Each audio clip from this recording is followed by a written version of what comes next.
Hello, everybody. Just in time, you got a 69 watch streak. Oh my gosh. Hello, guys.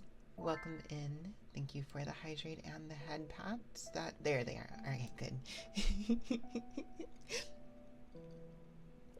All righty. Congrats on first fad. Hello, Well Running. Hello, Q. Welcome in. Oh my gosh, good to see ya. Hello, Zerby. Hello, Ripley. Hello, let me see, Sal. How are you guys doing tonight? I hope you've had a wonderful weekend so far. I mean, I guess so far it's the end of it, but you know what I mean. You know what I mean. How was your guys' weekend, though? Did you go any cool places? See any cool stuff? Oh, I guess I don't need this turned on right now. We're not actually reading just yet. See any cool stuff? Eat any yummy foods? Hang out with any cool people? I've been doing a lot of did a lot of Grand Blue this weekend. Was alright. Spent playing Super Battle Golf. That game looks really fun, though. Oh my gosh, that game looks so much fun. I need to get into it. It looks kind of wild. So I'm glad to hear you had a good time, though. Hello, Dr. Smug. How's it going? So it is another storytime night. We'll be reading more Otherside Picnic. So separate through S++ to get to Masters. Got called to work 4 times. Oh no, I'm so sorry. Well running, but congrats on Masters. You earned it. I knew you'd make it. I knew you would make it. There's no question in my mind. So I'm happy to hear that it worked out and that it happened. So planned on getting HRT all weekend, but you didn't get any? Oh no, wait. Like for the first time, or like just had a appointment interrupted, or what? Regardless, I'm sorry to hear that. I hope you're able to get that taken care of soon. Thank you for the head pat and the hydrate and the posture check. There it is. I was like, there's probably a posture check coming. But yeah, we will be... I've witnessed the pepper. Yes, I did. So, I did... You wanted some but didn't get any. I see. Well, hopefully that's remedied soon. You're able to, because that kind of stuff is important.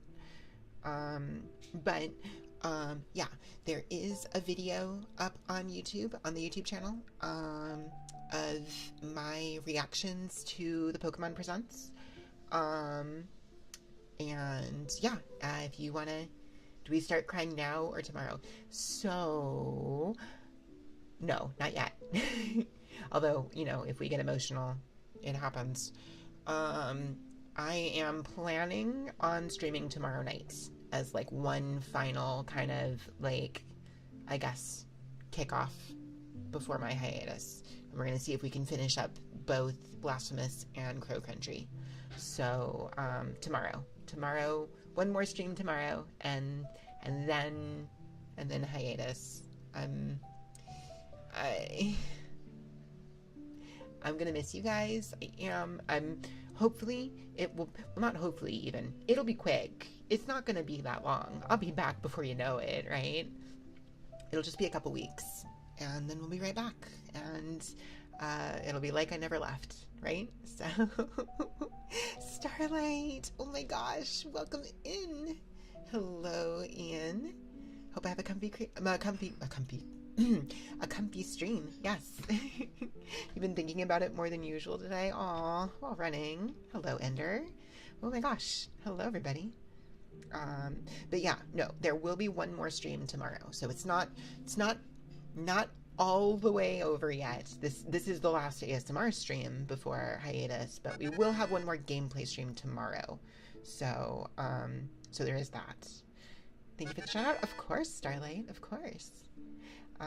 Hope chat is comfy too. I sure hope so. We're about to start reading a book, and hopefully you guys enjoy as usual. So we are starting on Otherside Picnic, file number 9, You ordered late night Taco Bell. Oh my gosh, awesome. I keep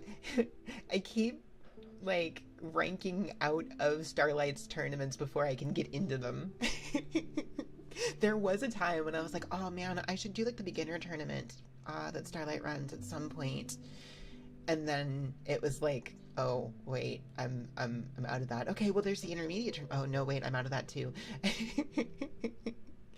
At some point maybe the all skill though. I got too good. I did, and I don't, and it's weird. I did, and it's weird. I'm still not used to that idea. Gonna miss me too. Been feeling a whole lot better in the last few days. Thanks. Aw, I'm glad. Again, guys, I'll be back. You know, it won't be that long, I promise. And I'll still be around the Discord. I'll still be, you know, there will be like a period of maybe like 3 days or so where I imagine I will be completely unreachable. Sometimes you can still, oh my god. But yeah, like I would say like Wednesday through Friday of next week, I will probably just not be around because those will be, Thursday or Wednesday and Thursday I'll be in the hospital, and then Friday I'll be like in the most intensive part of the recovery, I think. So, but then by this next weekend, I'll probably be around the Discord. Even if I'm not ready to do like voice chats and stuff, I'll still be around. So, so you guys will be able to talk to me still in text. So let's get one last poem reading in. I think I know which one this was. Yes. I love this one, by the way. Okay, let me see. Probably won't chat that much because you have streamed the background. Not a problem whatsoever. The ASMR streams are here for you guys to listen in on. Sometimes to chat too. I love having you guys in chat. You didn't know I had a Discord server? Yes, I do. Does somebody want to? Yep, there it is. I do. You are more than welcome to be there if you want. I'd be super happy to have you there. Also, if you do join, if I don't remember to give you the streamer role, just poke me so that I can remember to do it, because there is a place where you can like drop your streams and stuff too.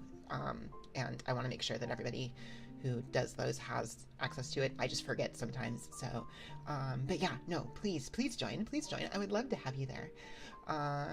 Okay, so I have, before we get started on the story, we have another poem from Ender Up.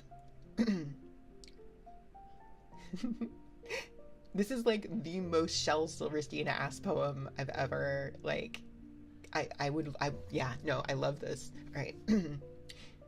There's a tree in the shower, a cactus in the sink, bonsai in the toilets, all plenty of water to drink. The cats and dogs are fighting. It's Hurricane Katrina. With all the damage they're causing, there'll be no furniture to lean on. The housekeeper washes the vases. They had so much dirt. As for the flowers in them, she taped them to a shirt. She prepared soap for dinner, plenty to borrow. After she was done, she thought, yeah, I'm getting fired tomorrow. I love it. I love it so much. It's so good. Okay, let me see here. Yes, hello, son. Hello. Of course, Ender Up. I'm always happy to read your poems. Okay, let me bring this up here. Let me see. I think, should be... Oh, wait, I need to pull this up properly. Hang on. I hope this is set up correctly. We'll find out in a second here.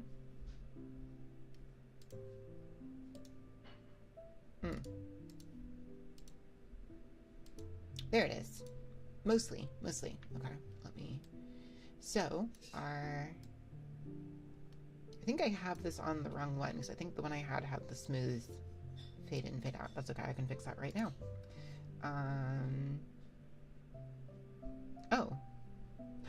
Oh, it was because I changed thingies here. Okay. Happy birthday. Thank you, Pojo. Not my birthday. Happy birthday, Pojo. Happy birthday. Anyways. So we are starting on novel number 3 of Otherside Picnic, which follows the adventures of 2 college girls, Sorobo and Toriko. Sorobo is the one with the short black hair, and Toriko is the one with the long blonde hair. And they go on, I guess, adventures, journeys, hunts into an alternate world called the Otherside. And for lack of a better way to put it, they kind of wind up hunting and, I guess, encountering various SCP monsters, for lack of it, because they're all like internet lore monsters. So, trying new characters in training mode. Lucilius, Bubs, and Soras have the maybe list. I see. I hate fighting all of them. All right. But, okay. So, we're going to go ahead and start. And I will be keeping an eye out for redeems and the like, and also I'll be responding to chats when I can. But mostly it'll be in between chapters. So, without further ado, file number 9, Yamanoke Presents. Chapter 1. Huh? What's up, Fed? Okay, I'm waiting. We're starting with that. Oh, I actually have a new flavor tonight. The store had like a limited edition one when I went to go look. This one is prickly pear lemon, and I'm kind of excited to try it. So, you never understand Sora's appeal. I don't disagree. Bongo emote. Yeah, I need a new one with the new design at some point, but no, I like that one a lot. I'm very, very grateful. I think Pocket Mocha's was the one who drew that, actually. She did a great job on it. Whoop. Okay, hopefully that wasn't too loud. Okay, so here we go. Prickly pear lemon.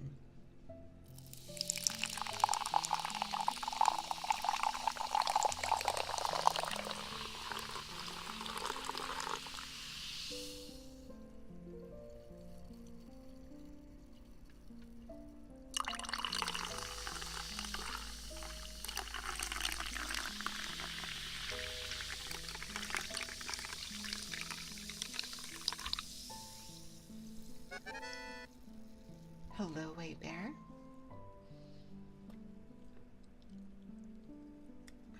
Ooh, that is an interesting flavor. Ooh, okay. I'm not like the most familiar with prickly pear as a flavor, so I wasn't sure what to expect.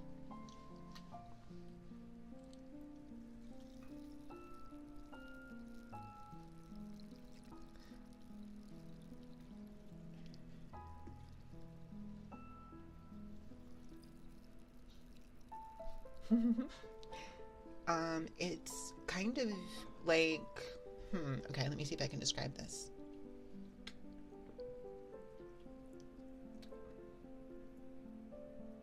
Okay, so it's tart. I imagine most of that's from the lemon, right? So citrusy, that's, again, the lemon. The prickly pear part, I think there's like a floral kind of taste. Like, it's sweet-ish. I mean, it's not sweetened, so it's sweet. It's sweet-ish, but like more in like kind of a perfumey, florally kind of way. I'm not sure if prickly pear normally has kind of a floral flavor to it, but well, that's what I'm tasting. So, okay. No tart. I mean, it is tart. I don't know how much prickly pears are tart, or if it's just the lemon, because there is lemon in this also. So, so yeah, it's not like sour, but again, like it's the like lemon flavored, like fizzy waters generally aren't particularly sour. They're just citrusy, right? So yeah, tart is the right word because it's not like sour. It's just like tart. Okay, for reals now. File 9. Yamanoge Presents. Chapter 1. Back when I was still just a victim. During the time I left the house to get out from under the eyes of the cults and was hiding out in the ruins of a love hotel, I can't confidently say that I was sane. So I'm not entirely sure why it is that I thought the big red person that embraced me from behind as I lay in the fetal position in a makeshift bed of dusty linens was my mom. Still, for some reason, the experience was a warm memory for me. That was why, when dawn broke, I immediately left the hotel and returned home. Then I waited in the tatami room, alone with a tank of kerosene, for what felt like forever. I remember when night fell and the house went dark, I felt awfully lonely. At the time, I had a thought. I need fire. What would be a good thing to eat at the after party when our innards were damaged by the Katori Bako? We talked it over and came to the conclusion that rice porridge might be good, so Toriko, Kazakura, and I had come to a Chinese rice porridge place inside the Ikebukuro Seibu department store. We'd come on the simple idea that you eat rice porridge when your stomach's not doing so well, but this place had a food therapy menu managed by the traditional Chinese medicine pharmacy next door, so it felt like it might really work for us. The plum rice porridge set or the 2-color rice porridge set. The ladies' set comes with cocooned pork, but maybe not enough. Have you made up your mind, Toriko? I asked. The don-don noodles look good, said Toriko, who'd been looking down at the menu. Oh, come on. Weren't we going to have porridge?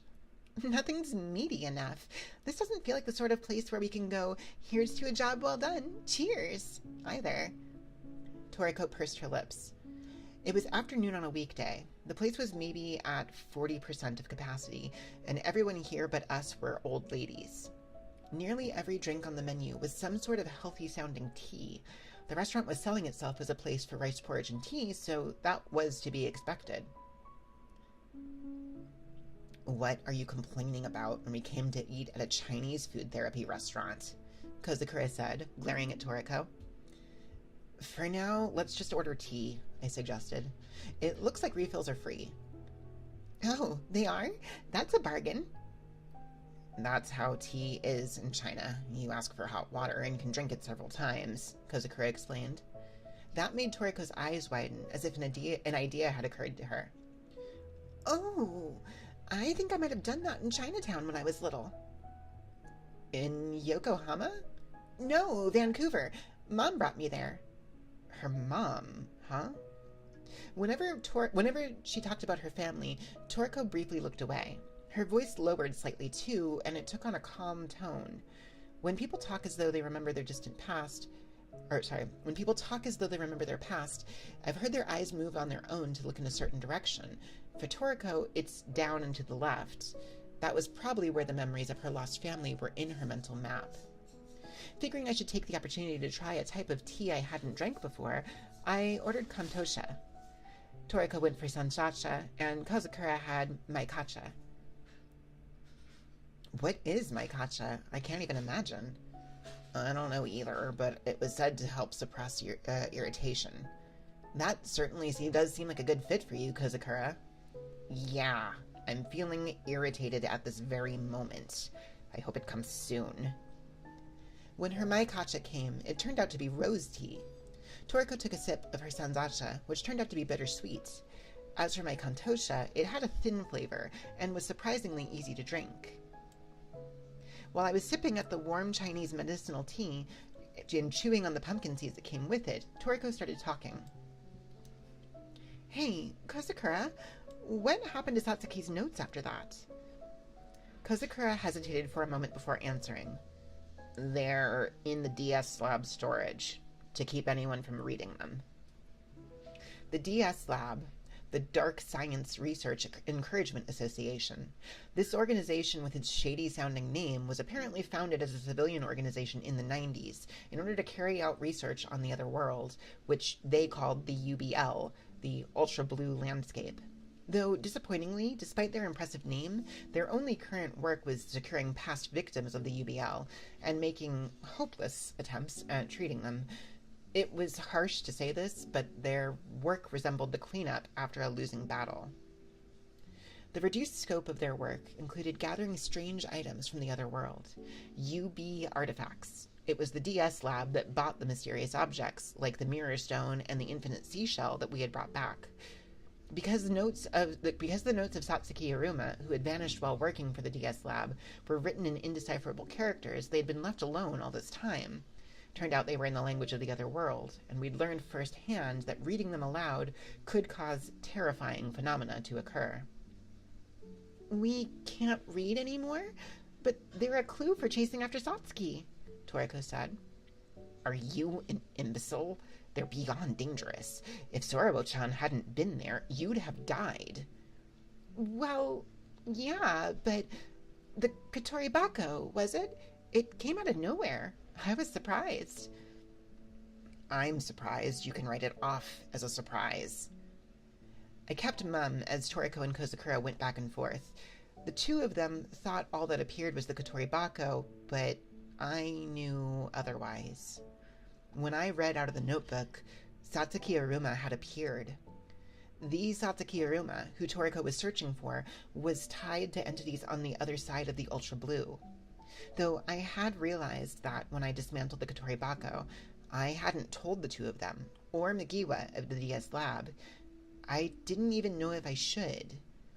Kozukura seemed to have accepted that Satsuki Iruma was gone, but from what I had seen, Toriko wasn't there yet. If I wasn't careful, Toriko might feel pushed to go into the depths of the other world alone again. What was it that they, the ones who lived in the other world, wanted to lure Toriko into doing? To take her away somewhere, like Satsuki Iruma? I kept drinking tea, as I thought, and the meal came as I did. "Oh, it's here." "It looks good. Time to eat." I was pretty hungry, so I jumped at the food as soon as it was put down on the table.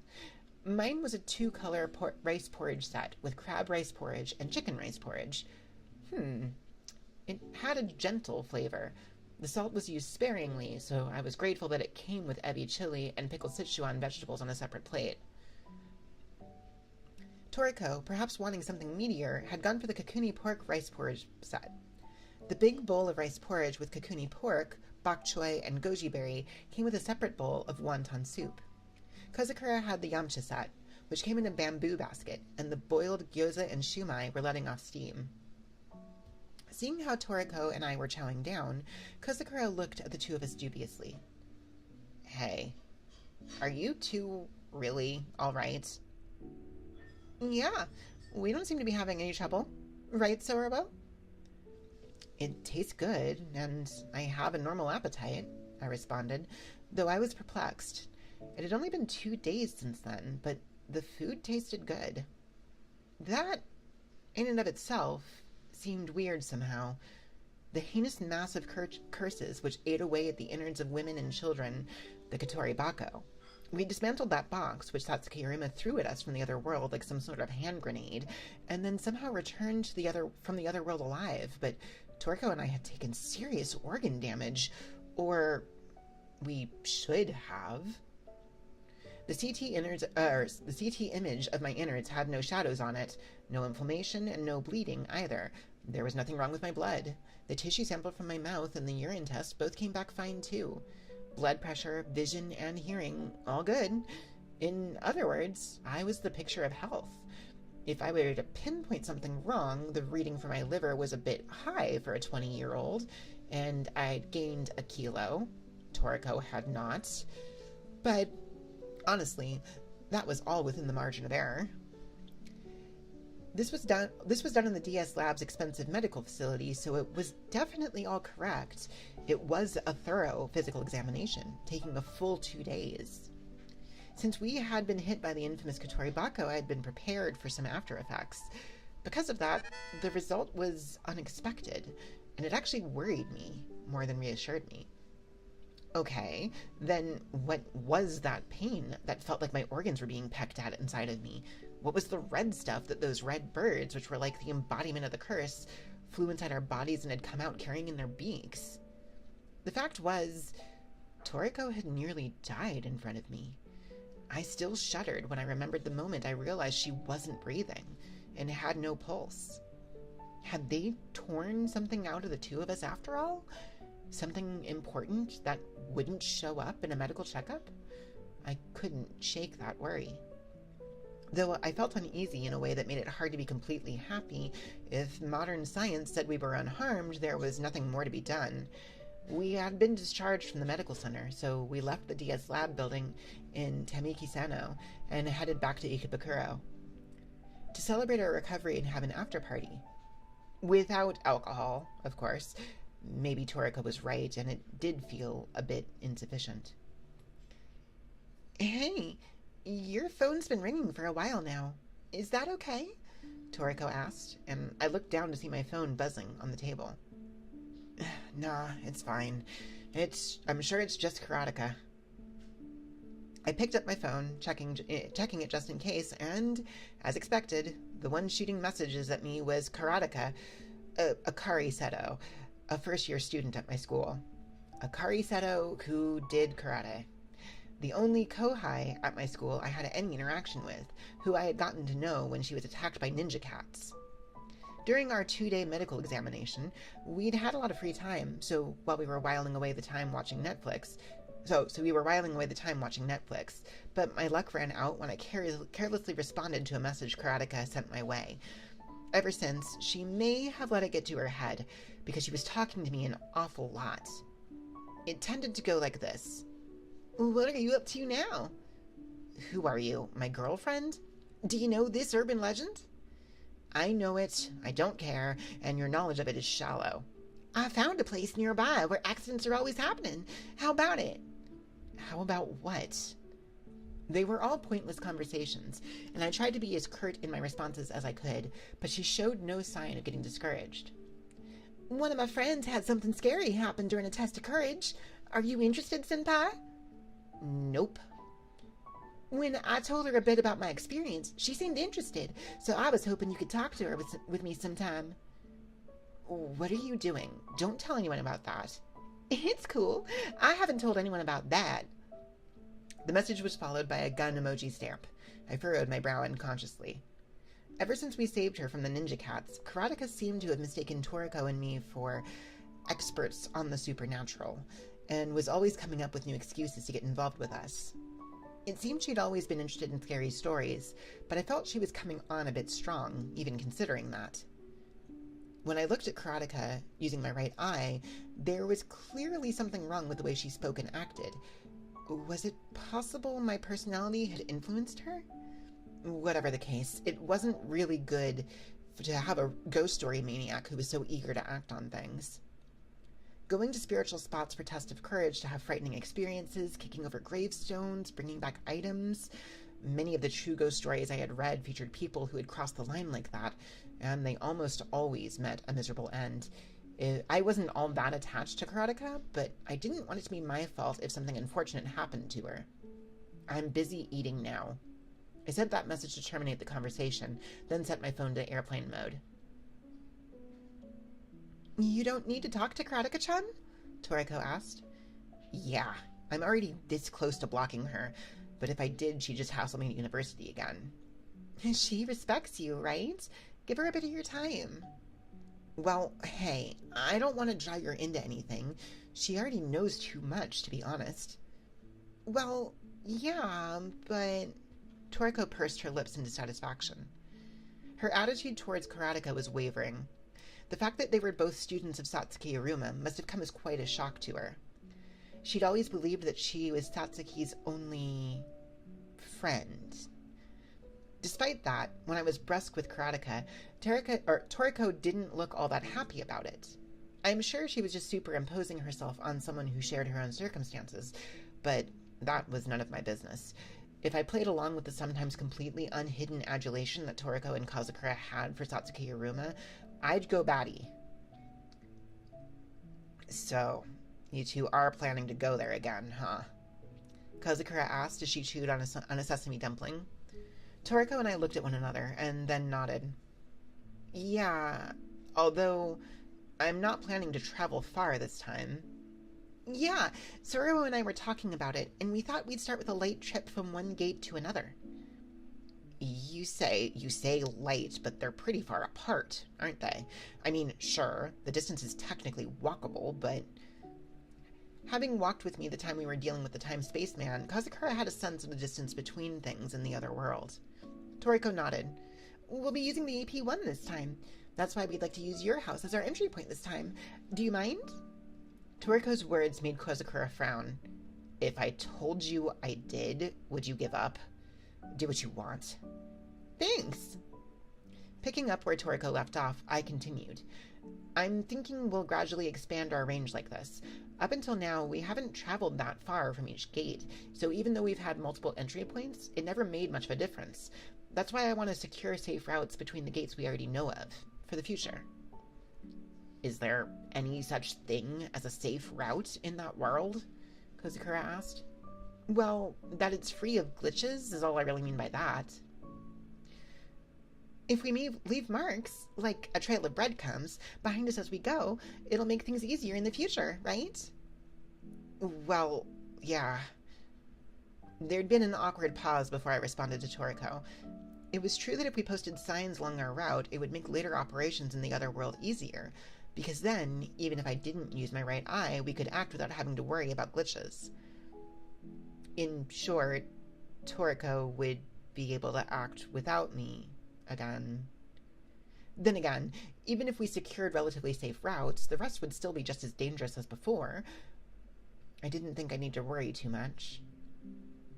After all the horrifying things you two have been through, why don't you stop? You saw the miserable state of the people who had encounters of the fourth kind, didn't you? I can't believe you still want to go after seeing that. Why?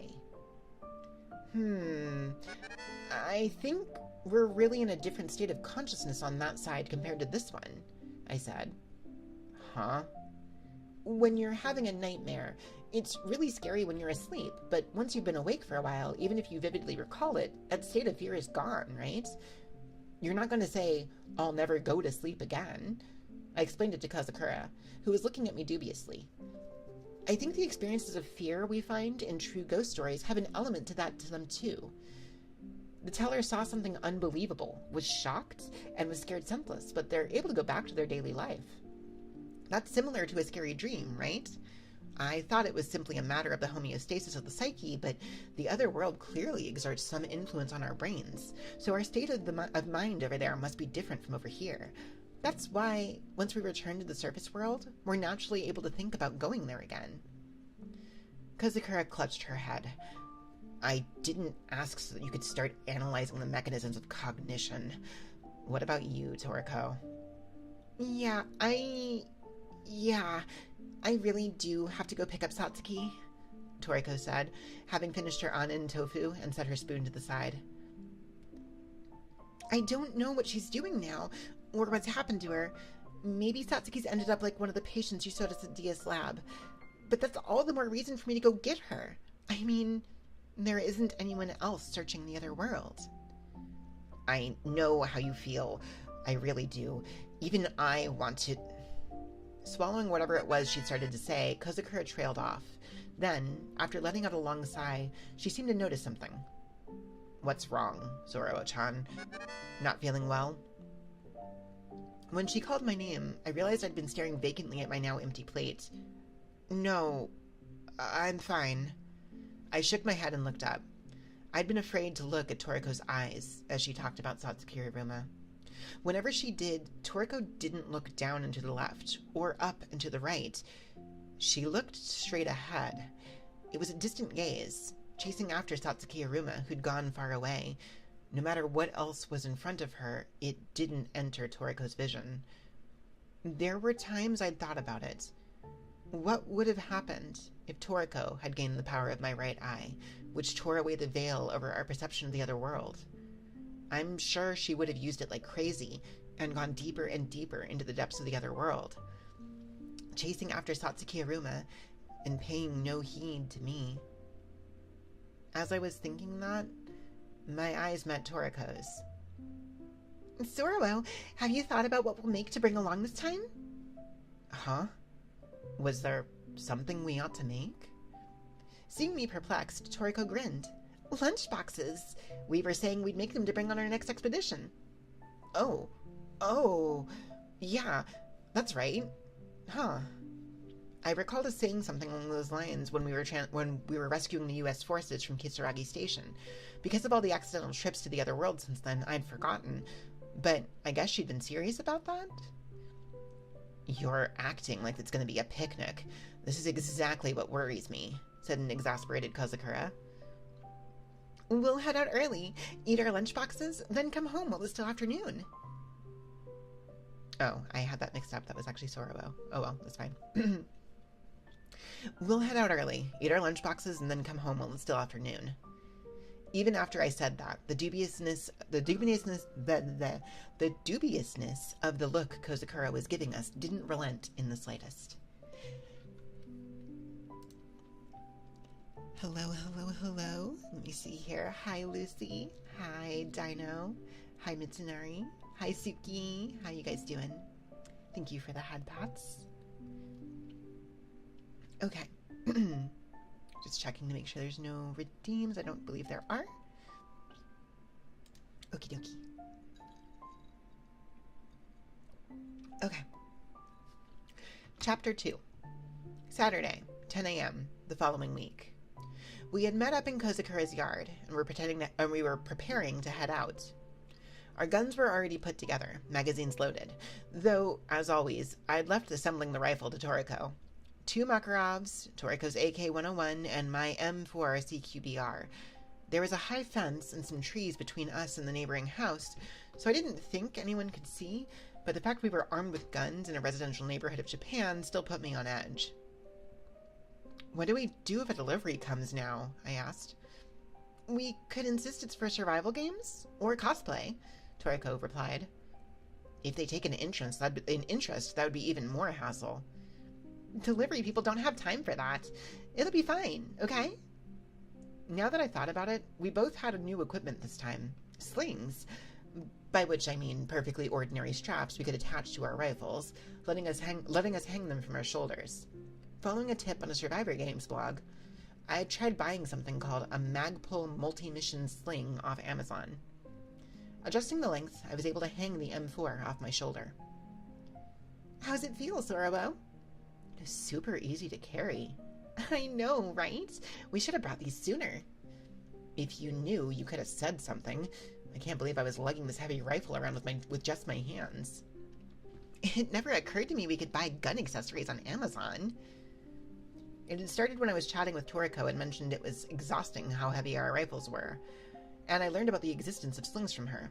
Surprisingly, accessories that could be used with a real gun were unexpectedly cheap, and official products and high-quality replicas could be bought normally, even in Japan. We're running low on bullets. Think there's anywhere we could restock? I said as I was counting the remaining bullets in the cardboard box, and Toriko thought about it. There were a few places where Satsuki left supplies in the other world, but the locations were vague, and I'm not confident I could get to them. It wouldn't take us too far from our area of operations, though, so if I can get us there, we could try going. Okay, let's put that one down on the to-do list. I did up the zipper on my backpack and rose to my feet. Okay, we're heading out. I was calling out to her, but Kozakura gave no response. Looking over, I saw her leaning against one of the pillars of her front porch, arms crossed. She seemed to be suffering. Her brow was furrowed, and her eyes squinted. Kozakura-san? Is something wrong? When I approached, Kozakura let out a long sigh, opened her eyes, and kicked me gently in the shin. Ow! What was that for? Just so you know, I'm prepared for the fact that I may never see your faces again this time. I always thought I was the unemotional type, but it still weighs on me pretty hard. Kozakura? Toriko walked over and put a hand on Kozukura's shoulder. The difference in height between them was incredible. Looking at them like this, they were like two sisters with a large age gap. Mom cried a lot too. When your partner is a soldier, you never know when they'll go on a mission, and death is always a possibility. She said, when you see someone off, you always think this might be the last time. Kozukura looked dubiously at the hand on her shoulder, then glanced up at Toriko's face. Do you have some advice for me, based on those sad memories? For Mom, it got a bit easy on her when she joined a support group for families of those in the military. Oh, also, she liked drawing manga, so she would draw all sorts of stuff and upload it to the... Ow! Toriko jumped back after taking a kick to the shin. Okay, enough of this. I'm sorry. Sorry I said something weird. Don't just snap all of a sudden. Shut up. Just go already. Toriko and I looked at one another. You don't need to worry. It's gonna be fine, Kozukura-san, I said. Yep. With me and Sorowo together, we'll be fine no matter what happens. That's how it's been so far, hasn't it? I can't really understand that abnormal confidence. Kozukura shook her head in resignation. Well, whatever. Come back if you can. Take care of your sanity. Kozukura said that like she'd say, take care of yourselves. Toriko gripped the space that made the gate with her translucent left hand. The transformation that had once only affected her fingertips had now spread to her entire hand. When that hand, which sparkled in the sunlight, moved, it was like a curtain was pulled back, and a grassy field that was not of this world appeared. We nodded to one another, then stepped through together. When we passed through the cross-section marked off by the gardening poles, a moist air that was different from what we had felt a moment before, and an invaluable silence wrapped around us. We walked between the two old totem poles at the base of the hill, and into the other world once more. When Toriko let go, the gate closed behind us, completely severing us from the surface world. My skin felt a bit colder than it had before. Had fall come to the other world, as it had to the surface? At this rate, we were going to need to prepare for snow in the winter. Next to the gate sat a great mast covered by a blue plastic sheet. Once we'd undone the thin ropes wrapped around it and removed the sheets, there was a red and white agricultural vehicle with a small set of treads on it. This was our AP-1. I breathed a sigh of relief despite myself. Thank goodness, it's all right. All right? I was worrying a little about what we were going to do if it had changed it in some weird way. You know, like how the U.S. Forces robot stepped into a glitch and got turned into a monster. I couldn't even imagine what happened in the other world while we were in the surface world. If there wasn't already the precedent of the guns Toriko had left here, I doubt I'd have been able to leave our valuable AP-1 behind. That thing was expensive, after all, enough to nearly max out my credit card. That being the case, I was now out of money. I wasn't done paying back my student loans, so if I didn't bring back something from the other world, I was in serious trouble. Toriko walked up to the AP-1, putting her bag on the roof rack. She was about to sit in her seat, too, so I called out to her. Help me fold up the blue sheet first. Oh, right. Okay. Toriko and I both took a hold of the sheet, brushing it off, and then making the edges match. It was a fairly large sheet, so it took some effort folding it. Toriko looked me in the eyes, then suddenly smiled. What? So we're holding the sheet, facing one another with our arms outstretched, right? I was thinking it's a bit like we're doing a social dance. You can dance, Toriko? Yes, I can. I did it in gym class at secondary school, so... in Japan, it had been around the second year of middle school, I guess? And you, Sorowo? I feel like I got forced to do the Bonadori during my elementary school. I thought it wouldn't measure up to her experience as I answered, but Toriko's eyes lit up. Teach me to do the Bonadori. I'll teach you to do social dance. No, I don't remember it well enough to teach you properly. If we play the music, I'm sure it'll come back to you. Tying up the folded blue sheet using the rope, we loaded it onto the roof rack. I put my backpack up on top of it. Before sitting in my seat, I started the engine. The engine sounds echoing across the grassy field were reassuring to me, but at the same time, I felt like they might attract the attention of something that lived on this side, and I looked around despite myself. There were trees scattered across a sea of faded grass, rocks with shapes that seemed to harbor some meaning, electrical poles with severed lines, collapsing buildings visible off in the distance. I looked up to the hilltop. We'd taken the AP-1 up there before, and looked down into the marshlands on the east. Sorlo, what's up? Toriko suspiciously followed my gaze, looking to the top of the hill. Can you see something? After a momentary glance at the profile of Toriko's face, I shook my head. Nah, I was just thinking about what course we'll take. We want to get to the gate to Jinbusho, right? I think cutting across the hill would be fastest, but... There's Kunakunes on the other side of this hill, aren't there? I think we can handle them, but there's no need to go out of our way to subject ourselves to that gross experience. Oh, yeah, you're right. Perhaps remembering the nausea from that time, Toriko scowled and stuck her tongue out. There's water on the ground there too, and I'm not sure just how well the AP-1 can drive through it. Let's go south and around the hill, and approach from the grassy fields full of glitches where we first met Aberado. That's where Hashaku-sama appeared, though. You sure? It's not great, but if I have to choose one of the two, I'll take it. Toriko said as she looked around the area. Well, in that case, why not take a course we haven't before? Let's go around the north of the hill, not the south. North, huh? Is there a problem? It would suck if the AP-1 couldn't handle the terrain, but if it happens, it happens. We'll deal with it then. Nice. It's settled. We both got into our seats, Toriko on the left, me on the right. There was a gap between us, but not so wide we couldn't reach across it. Okay, and we're off. Yeah. After her shout, I moved the lever to change direction. The little tread spun earnestly, slowly changing the direction of the vehicle. I should have saved that cheer for after you changed direction, huh? Want to do it one more time? I don't know about that. Finally, we finished changing direction. When I pushed the lever, the AP-1 began to move forward. Oh my gosh, thank you so much for the 30 stream streak, CJ. Welcome in, welcome in.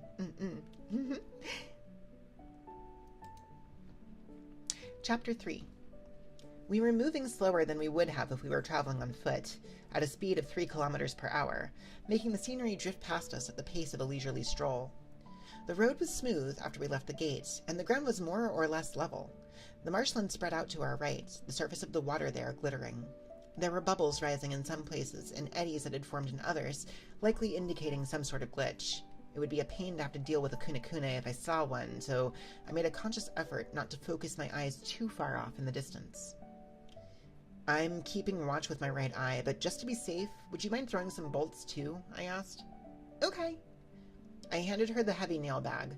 Toriko stuffed her hand into the bag, and threw the nuts and bolts she took out in the direction we were going.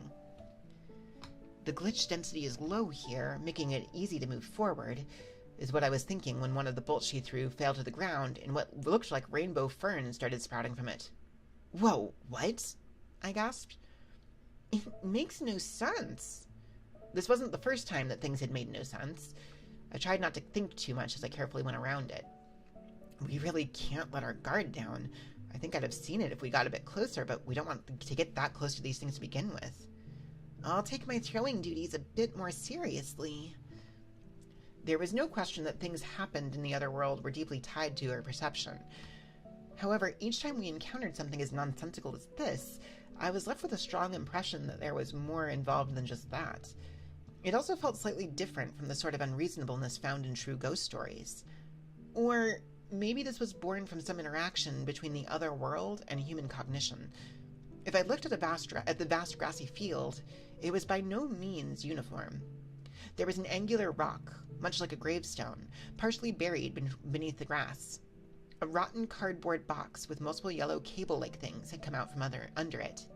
Something that looked like a mobile, which had grown upside down out of the ground. Was it artificial, or a plant that happened to be shaped that way? There were some glitches where you could tell were dangerous, even without the silver halo, while some were clearly suspicious but didn't look abnormal to my right eye. If I looked off in the distance, there was a series of electrical pylons. The power lines were wrapped around them like ivy, And on top of them, there seemed to be something triangular going back and forth between the towers. Were those creatures that were active in the other world even active during the day? It could simply have been a natural phenomenon, though. Throwing bolt after bolt, a serious expression on her face, Toriko spoke up. Hey, where do you want to eat our lunchboxes? You're thinking about that already? Well, hey, I'm looking forward to it. Eating lunchboxes with you, I mean. I felt like lately the way Toriko acted was more childish than when I first met her. Or was I imagining that? Occasionally, I turned back, checking our rear. What's up? Is there something behind us? She asked. Nah, I was just wondering how far we've come. The AP-1 crushed the grass under its treads, leaving 2 trails that stretched all the way behind us. We were gradually leaving our marks on the once blank map. Sorrowo, you're smiling. Huh? Am I? You seem tenser than usual, but also happy. Don't watch me so much. Despite responding to Toriko that way, I found myself agreeing. I always wanted to do something like this ever since I'd found the other world. I'd wanted to explore this unfamiliar grassy plain, where I was the only person around, to my heart's content. Kozukura found it mystifying that I continued to come to the other world after the frightening experiences I'd been through, but my motive was the same as it had been from the beginning, even before I'd met Toriko.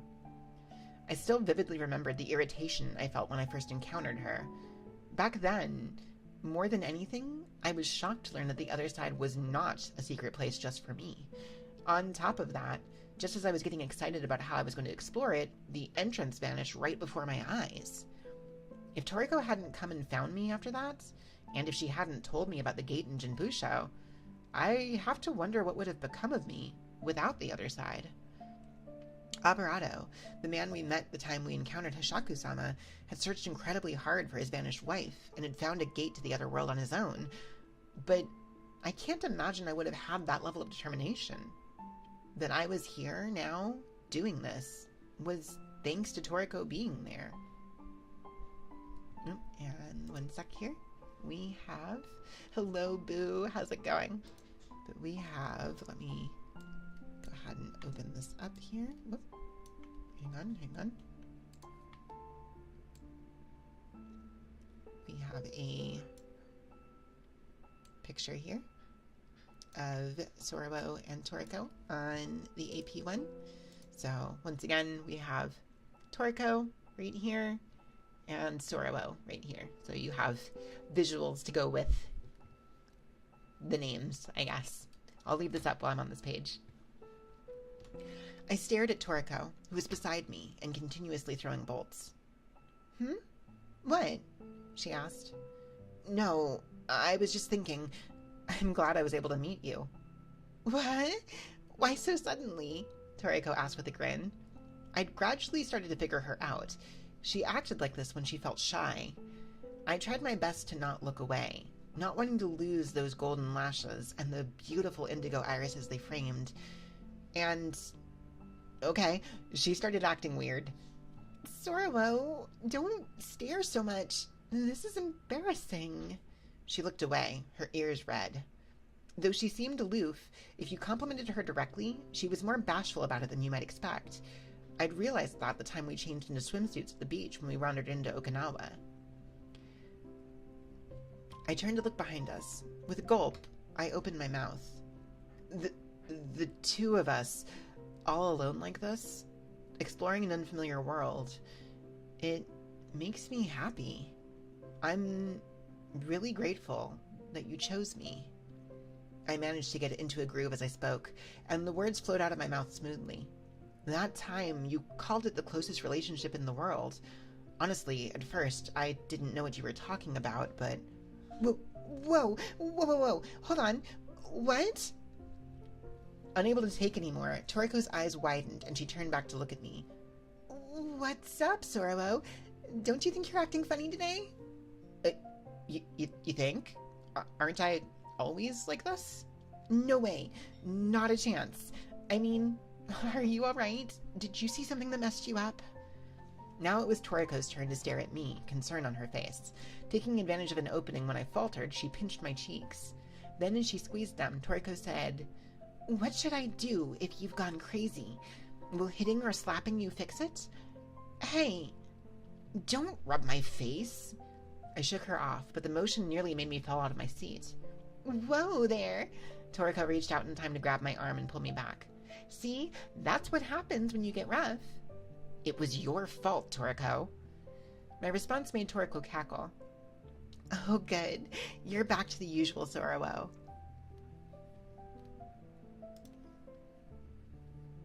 Let me see. There we go. Hello, Lewis. How's it going? Why do you always rub my face? Is seeing funny faces on people that much fun? When I see you making a scary face, I get the urge to bring you back to normal, and it just happens. Did I have that scary a look in my face? You were looking kind of stern just now. Huh? You look way more stern than me. Is she being sarcastic? Though I felt slightly irritated by that, I glanced behind us. The track, which was mostly straight, with the exception of the places we'd avoided glitches, swerved around like the driver was drunk when we'd been where we had been during our last exchange. While I drove on ahead, the marsh to our right grew more and more shallow, then eventually ended. The ground sloped gently upwards, and I could see scattered groves of trees ahead of us. Just a little further, then we turn. After that, if we head due east, we should come to the gate in Jinbusho. Toriko raised her hand.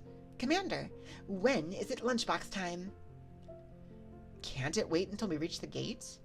"Well, the mood won't be right if we do it after we reach our goal. Let's stop for a break somewhere along the way." The AP-1 slowly and steadily climbed the hill. For whatever faults it had, using a vehicle really did make this trip a lot less exhausting. The woods up ahead looked like the ground would be fairly level, so we'd be able to pass between the trees. The mood, huh? Okay, let's stop somewhere around here and... Huh? Noticing something on the other side of the grove, I squinted. "Toriko, isn't that a building? There." "Oh, hey, you're right." And this sound... When I listened closely, I could hear a constant low sound, like the grinding of some heavy object. We looked at one another, then nodded. Toriko grabbed her AK, checked the chamber, then rested the barrel on the AP-1's luggage rack and remained alert. I checked my M4's bullets too. When I began to move the AP-1 forward again, it wasn't long before what had been hidden by the branches came fully into view. It was a tall building made of concrete. The outside was falling apart and covered in moss and plants. On the very top of the building was a thick dish that was easily the size of the whole floor, and its circumference was made entirely of glass. The disc was spinning slowly. The low grinding I'd been hearing apparently came from it. Stopping the AP-1, the two of us looked up at the building. What do you think it is, Zorowo?" "Isn't it an observation deck?" I asked easily. Toriko's eyes widened. "How can you tell?" "There's a place called Mount Kanpu in Akita, and I went there for a field trip when I was in elementary school, or something like that. I just remembered there being a revolving lookout like this there." "Revolving? Yeah, it is spinning around, huh? Think it's dangerous?" "I don't see anything that looks like a glitch from here." As I looked, I moved the AP-1 closer to the building. Taking a quick glance around the area, I found an open entrance, then went down from the vehicle and took a peek inside. It was empty inside, with a railed staircase wrapped around the central support pillar going upwards. I turned off the engine, and we waited a while to see what would happen. There was no sign of motion, aside from the observation platform revolving above our heads.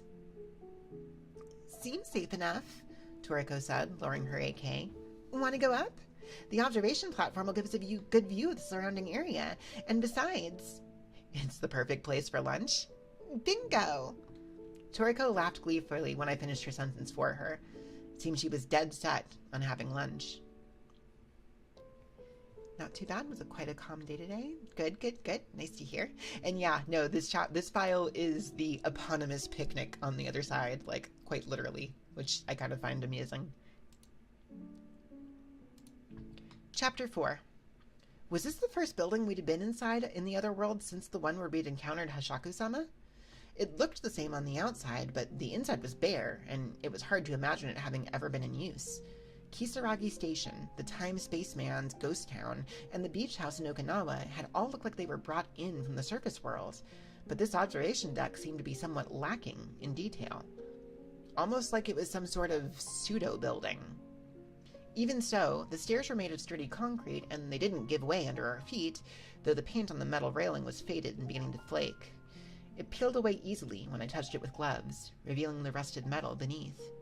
In the event that something were to happen, it might have been better for Toriko, who was used to using firearms, to be the one leading the way, but without my right eye, it was possible she wouldn't even notice what that something was. That being the case, we stood shoulder to shoulder on the narrow staircase and climbed together. I used the sling to put my rifle on my back and held the Makarov ready as we slowly poked our heads up into the upper floor. Yeah, no sign of any glitches. Okay, let's go. We stepped from the staircase into the observation room. The entire wall was made of windows, so the room was pretty bright. There was gravel and shattered glass scattered across the bare concrete floor and a line of metal branches near the windows. That was as much as I'd seen when besides me, Toriko shouted, "Who's there?" I turned in surprise and spotted a human figure slumped against the support pillar in the center of the observation room. I jumped and turned my gun towards them. The figure didn't move. Their whole body was covered in baggy clothes. Their head was hidden behind a helmet with a visor, so I couldn't see their face. No matter how I looked at it, they were... an astronaut? Toriko asked dubiously. Are they alive? Doesn't look like it. Toriko adjusted her grip on her AK, bringing the barrel of the rifle closer to the figure. There was no response. She hooked the barrel under the visor and lifted it up. The suit was empty. It's empty. Having half expected to come face to face with a corpse, I let out an unintentional sigh of relief. When Toriko retracted the barrel of her rifle, the visor lowered to its original position. Think they wandered in from the surface world too? From space, you mean? I don't know. I looked up, but there was no hole in the ceiling, just a socket for a fluorescent light. Toriko crouched down and began inspecting the spacesuit. There's something written here, but of course we can't read it on this side. Now that she mentioned it, I could see corrupted text here and there. I don't know what the original language was. I'm not exactly an expert on the subject, but I'm pretty sure American and Japanese spacesuits don't look like this one, I said. Toriko cocked her head to the side. Is this even a spacesuit to begin with? It could be some sort of protective suit. Protective suit? Against what? I said. Oh, like chemical weapons. Oh. As I looked at the spacesuit with its legs akimbo, I started feeling somewhat nervous. What do you think happened to the person wearing it? Well, there's no weird smell, and it doesn't seem like they died wearing it, Toriko replied. Did they strip out of it, then wander off somewhere else? Like they floated into the air and flew off? What? Thinking about this wasn't helping. We could be sure, at the very least, that the suit wasn't going to attack us, so we decided to leave it be and go somewhere else. In one corner of the observation room, there was a revolving rack that had fallen over, and faded paint had been splattered on the floor around it. There were picture postcards with watercolor paintings of scenery, photos of European-style street corners, cats, dogs, and more, along with an occasional group of an unfamiliar family, or an upper torso shot like you would take for an ID photograph. I didn't see a silver halo, but I picked up a few at random and put them into a Ziploc bag. Hopefully they would help pad my wallet somewhat. There was a large pair of binoculars installed in there, as you would expect for an observational platform. It was the coin-operated variety, but I couldn't convince myself to bother trying it. If I accidentally ended up looking at a kunekune, that would ruin my day, to say the least. Once we'd been around the room once, we returned to the windows to look out. It's quite a view, isn't it? Nah, it's nothing that special. Toriko was just saying whatever came to mind, so I retorted despite myself. The fact was, this observational platform had been built on what was practically flat land, so most of the view was just branches of the surrounding forest. Looking to the south, near the marsh, was the hill we had left behind. To the east was the destination of this trip, the skeletal building with a gate that led to Jinbusho. A little further north were mountains, and the mountainside was covered densely with trees. On the west side, far in the distance, I could see something that looked like a bridge. This observational platform had been spinning all this time, but what was the power source? There had been light bulbs that lit up without electricity at Kisaragi Station for some reason, too. It didn't have the silver halo, so it didn't seem to be a glitch or a UB artifact. Well, it seems safe, so how about those lunchboxes? Toriko asked in a cheery voice, making me look at her in half in disbelief. We're really going to eat here? Can't we? I won't say we can't, but don't you feel uneasy? I feel eyes. Eyes? Whose? Well, turning around, my eyes fell on the empty spacesuit. We'll just call it that. Sitting in the corner of the observation room. I could see the two of us reflected in the visor. Oh, I get it. Okay, well, let's do this then. Toriko turned around and walked towards the spacesuit. She crouched down, grabbed it under the armpits, and started dragging it over towards us. Huh? What? What are you doing with that? You feel uneasy because you think it's watching. If we have it sit here...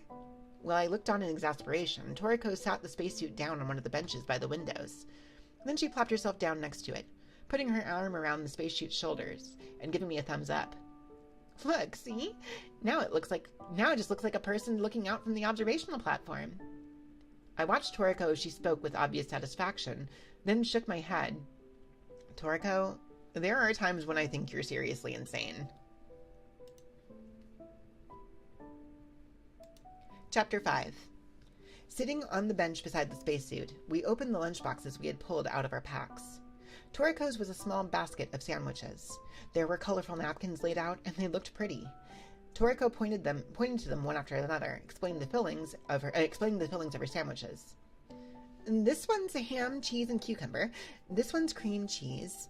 This one's peanut butter and strawberry jam. This one's Nutella. Oh, and there's this. She opened 2 plastic food containers and revealed chicken salad and cut fruits. Well, aren't you fancy? How so? This is pretty normal. What'd you bring, Sorobo? Show me already. Oh, geez, fine. Toriko was breathing heavily as she watched me open the lid of my own plastic food container. If she had a tail, it would have been whipping back and forth.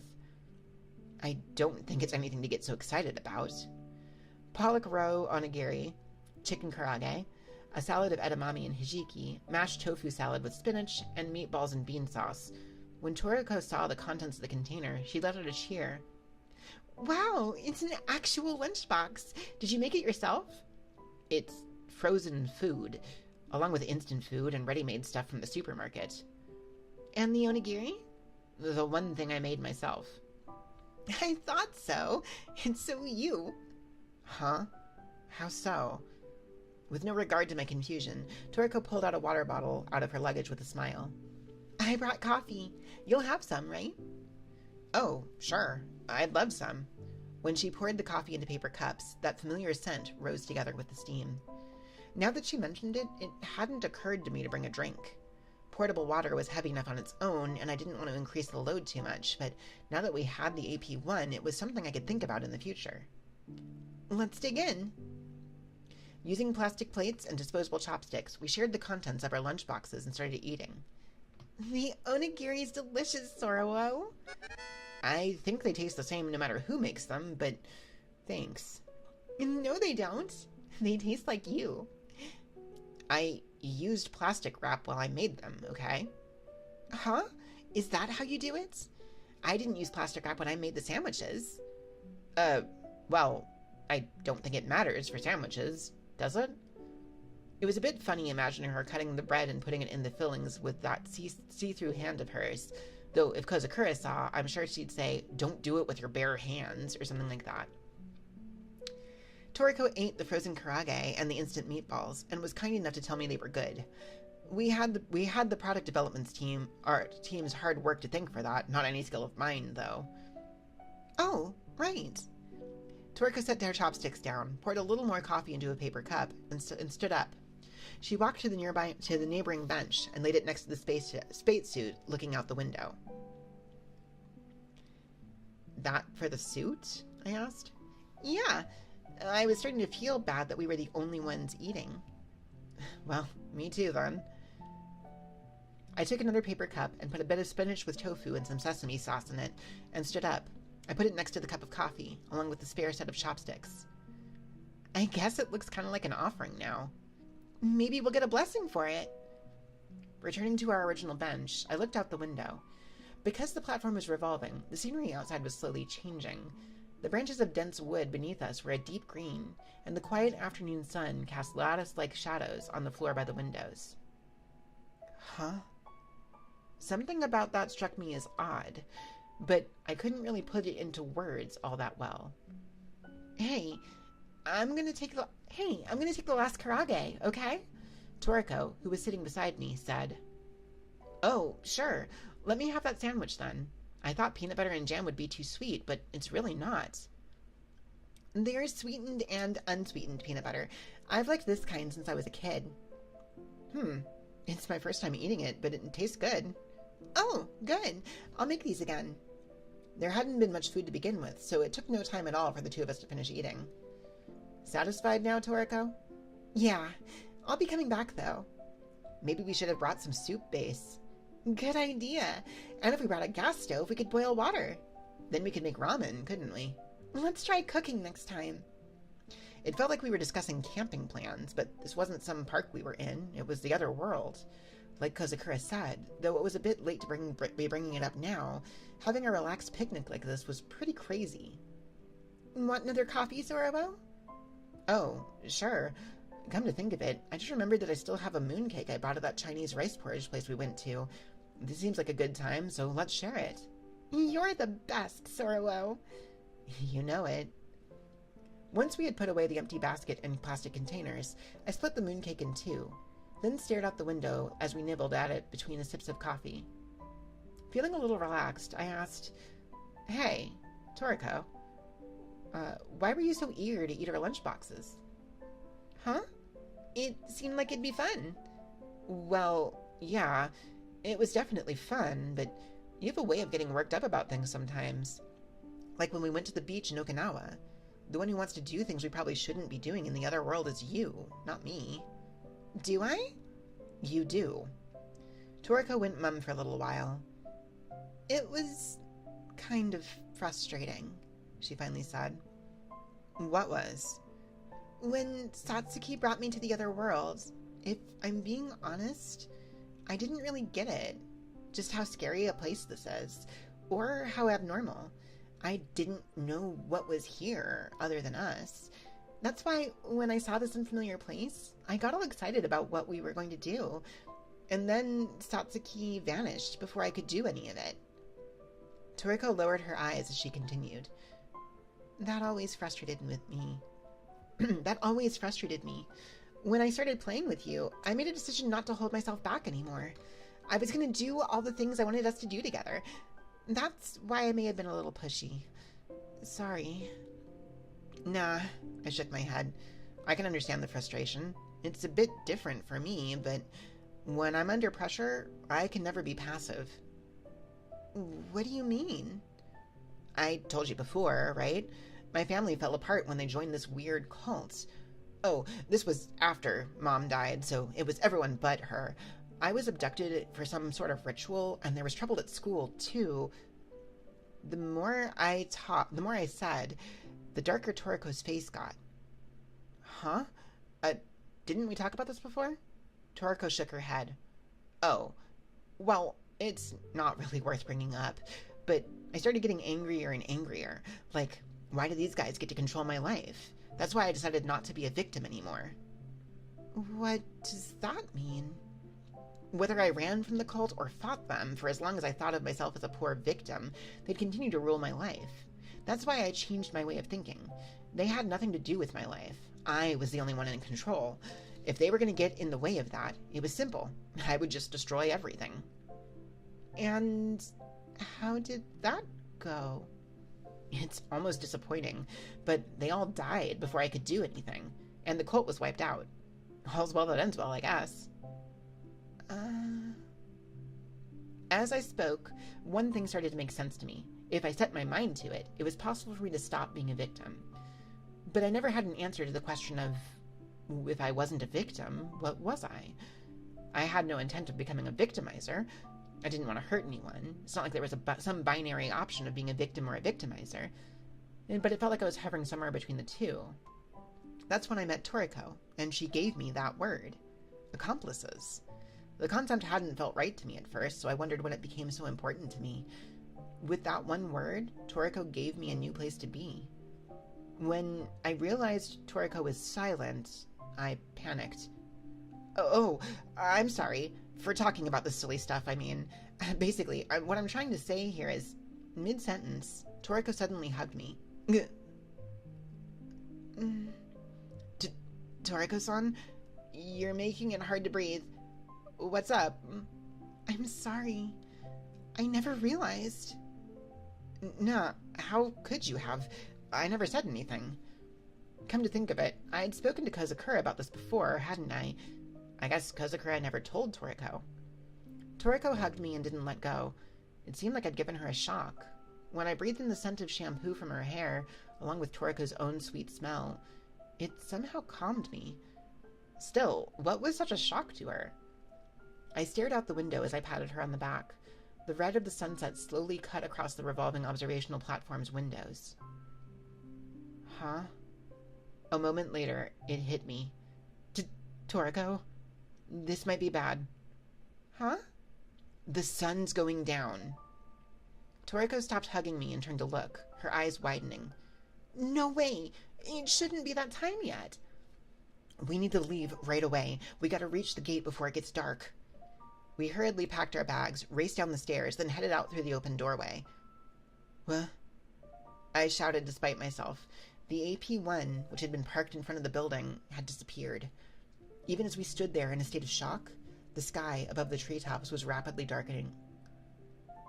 Night was coming, the terrifying night of the other worlds. Oh, hello. Is it, Daniel? What book? This is a light novel called Otherside Picnic.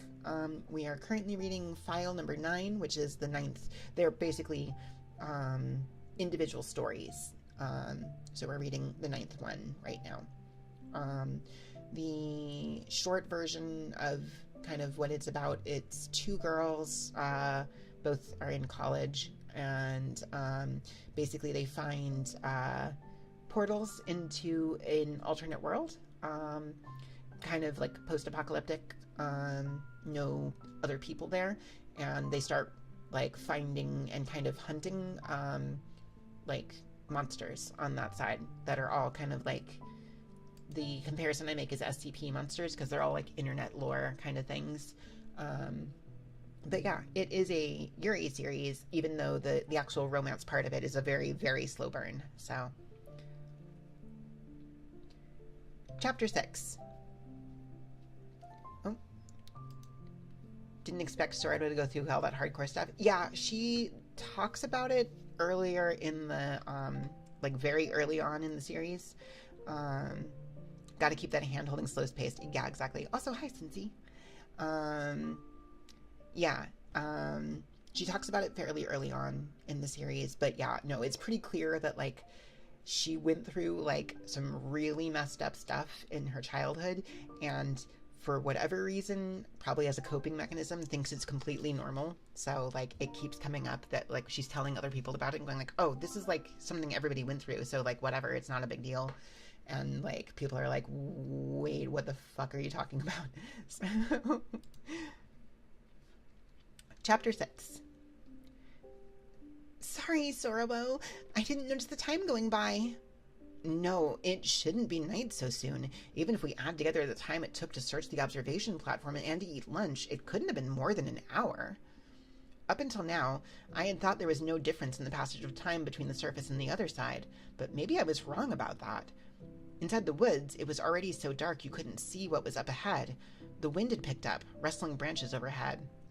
I took a flashlight out of my bag and turned it on. The cone of light licked at the grass beneath the trees. Hey, Toriko, were there always so many trees here? I thought that was weird too. It felt more sparsely wooded when we came. The AP-1 couldn't make it through these dense trees. As she was speaking, Toriko seemed to come to a sudden realization, and she held her AK ready. Hold on, are these trees monsters then? Like, maybe they're creeping towards us? I focused my right eye and took a quick look around us. Doesn't look like it. These are all ordinary trees. I don't know if they're beech trees or oak, though. Then why is it different from when we came? I pointed the flashlight down, focusing the light on the ground. I couldn't see any trace of the treads we had left when we came. In their place, there was a gap in the trees, and a pitch-black mountain path. Did we come out in a different place entirely? There was only one entrance and exit, right? Yeah, but... I turned to look back at the building behind us. I stared at the dark entrance, then looked upwards to where the round observation room was revolving with a heavy noise. It could be that the location of this observational platform's exit changes as it spins around. Or maybe not the location, but the state? The aspect? Something like that. I don't really get it. Before, the time when you took off without me, while I was in a glitch, I saw the aspect of the other world change. There was something in the ghost town that could look like a man sometimes and a plant at others. While we were in that observation room, the same thing may have happened, making the woods become deeper and the time advance to night. So the observational platform moves through this aspect? Sort of like an elevator. While we were looking out from up there, there was one moment where I'd sort of went, huh? It felt like the forest was deeper than before. If I'd realized what was happening then, it might not... Shh! Toriko lowered her voice and cut me off. I heard something. I followed Toriko's example and held my rifle ready. I shut my mouth and listened closely. She was right. I could hear fragmented voices. That sound, which resembled air leaking from a large bag, said, Ten, so, metsu.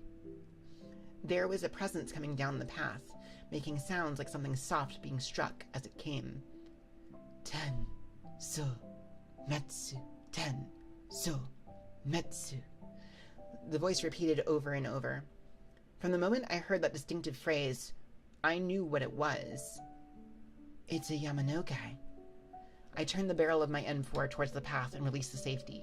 It took me some time to get my left hand on the foregrip while still holding the flashlight. Yamanoke? What's that? Toriko asked as she made the same motions I was making. To put it simply, it's a monster that possesses women. Again? So is the Katori Bako. There's too many of these things going after women, don't you think? The Yamanoke was a monster that a man had encountered while driving with his daughter in the navigator's seat. It approached repeating the mysterious Tensumetsu, possessed his daughter, then vanished. In order to save his daughter, who had lost her sanity, the father drove down the mountain and ran to the nearby temple. But... Tensumetsu. The voice drew nearer, and its owner appeared at the entrance of the mountain path. A white body with undefined features appeared, floating in the light of the flashlight. It had a human-like body, but no head. In place of one, there was a large human face on its chest. It had been jumping down the mountain path on its sole leg. Ugh, Toriko muttered, already fed up with it. The broad grin of the face on its chest was the kind that inspired instant revulsion. Humans react with fear to things that have human parts but are assembled wrong, or that have missing or extra parts to them. Take, for example, the Xingshan, which appears in classics of mountains and seas. In Pliny the Elder's Natural History, it describes the Blemyai people as having no heads, and the Sipodai people are described as only having one leg. It's likely that the Yamanoke comes from the same group of aberrations. The Yamanoke came to a stop. Its eyes were staring in my direction.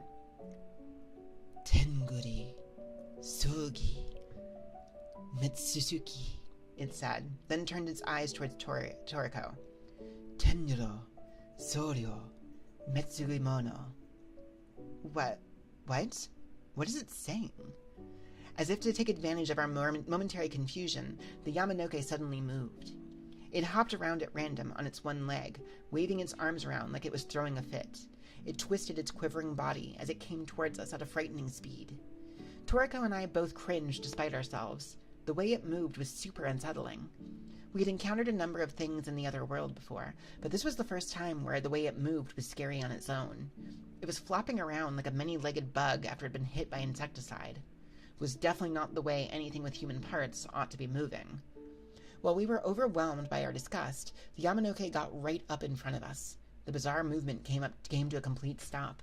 When I saw its face, which had already been unbearable, grin, I couldn't hold back any longer. "Ah!" I screamed as I pulled the trigger. The barrel of my M4 flashed in the darkness, briefly dyeing the surrounding trees in shades of red. In that instant, the white body vanished as if being erased. At the same time, a bizarre shock ran through my entire body, as if I'd been struck by something soft and elastic. The cartridges fell to the ground. The smell of smoke tickled my nose. The Yamanoke was nowhere to be seen. "Toriko, are you all right?" I tried to say, but the words that came out instead were, "Got in." "Huh?" Toriko looked at me, a dubious look on her face. "What did you say?" "Got in. Got in. Got in." Ah, crap. It got me. I'd been possessed by the Yamanoke. At least, that's what I wanted to tell Toriko, but my mouth just kept repeating, "Got in," over and over again. My mind was foggy, like I'd had too much to drink, as if my field of vision were narrowing. My existence began to fade out, starting from the edges. At the same time, a new sensation cut in. Toriko's body in front of me began to warp. The balance of her limbs got weird, her torso twisted, and I stopped being able to recognize the parts that made up her face. When I looked down, my own arms and legs were badly twisted, and it got harder and harder to tell what was part of me and what was not. The hand-like parts split off at the end and fell heavily to the ground. Shocked by my body going to pieces, I let out a scream. "Got in, got in, got in, got in, got in, got in, got in." "Sorwo, what's gotten into you?" A large, soft, wavy, golden thing embraced me. "Pull yourself together, Sorwo." Tugged by that voice and fragrance, my consciousness, which had been about to drown in madness, managed to surface once more. Clinging to Toriko, I desperately said, My hand fell off."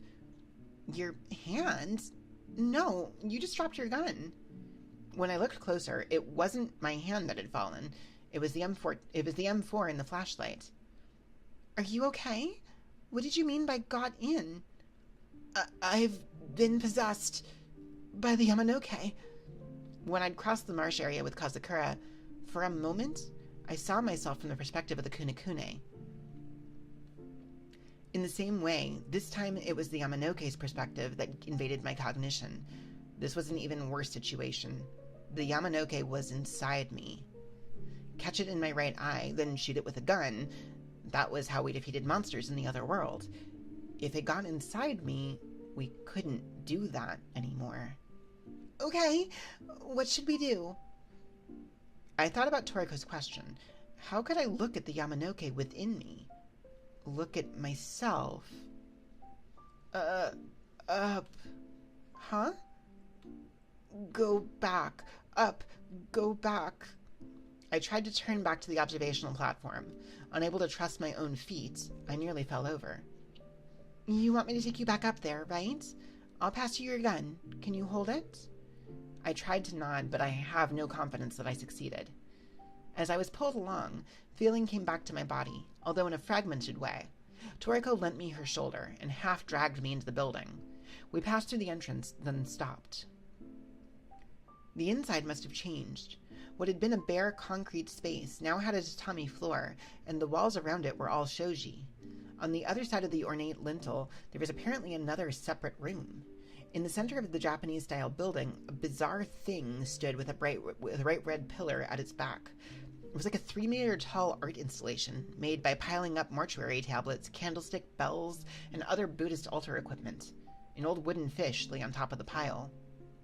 "What did you do?" the pile suddenly shouted. In a dazed tone, Toriko mumbled, A priest? Is that how it looks to Toriko?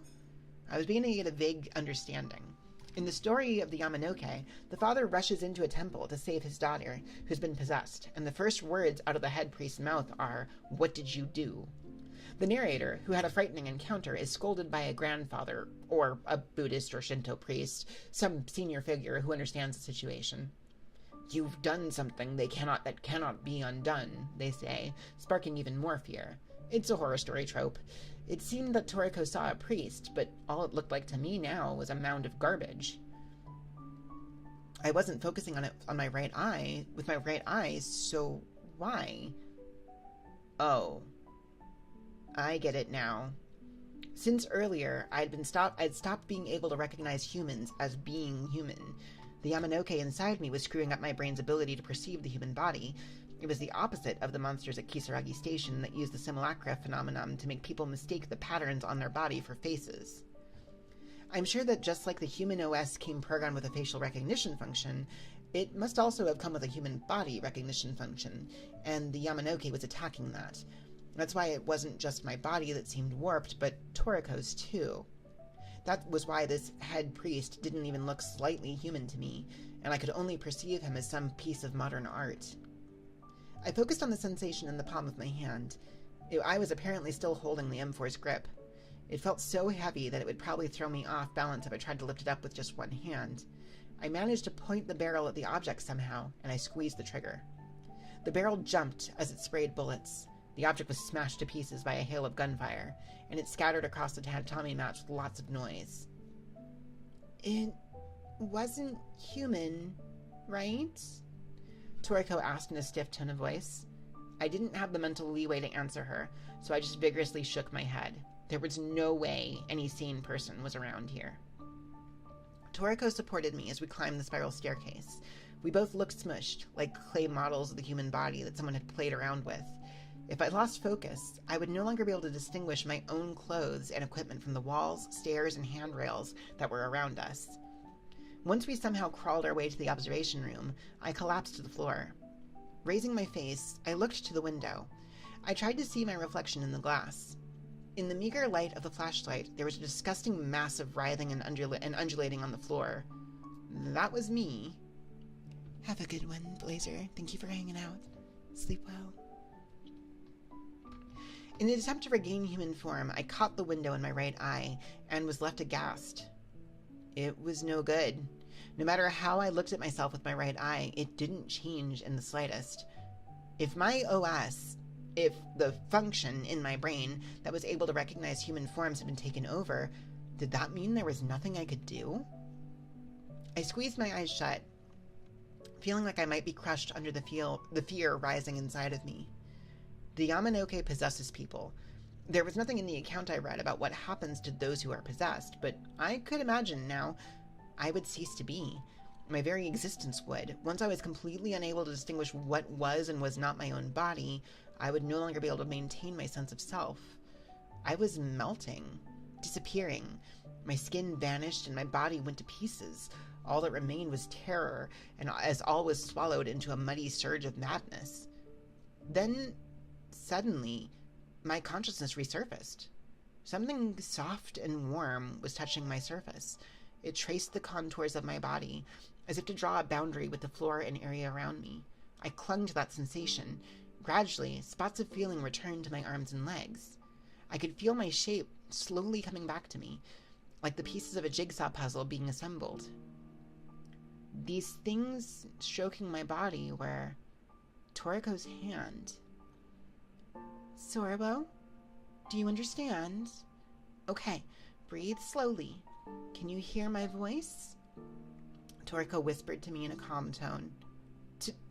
Toriko, yeah, it's gonna be alright, okay? You don't need to rush this." It was Toriko's left hand that was touching me. Her clear hand, with the glove removed, stroked my head, touched my face, going from neck to arm, almost massaging me as she moved downward. The places her left hand touched gradually took back their human shape. "Toriko, how? I was thinking I could do something like what you're always doing with your right eye." As she spoke, she went on to rub my back with both hands, not just her left. That's where it stopped. She touched me here and there, seeming to search my back with the palms of her hands. There's something here, Toriko said in a low voice, focusing. One sec, she said, and no sooner than she had, she rolled up my clothes to reveal my back. Sorry, I'm going to touch you a bit. With no regard to me and my confused cries, Toriko's left hand stroked the skin of my back.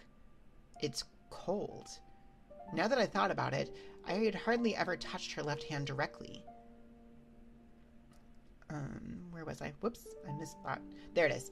Now that I thought about it, I had hardly ever touched her left hand directly. That was in part because she usually covered it with a glove, but maybe she was being considerate in her own way.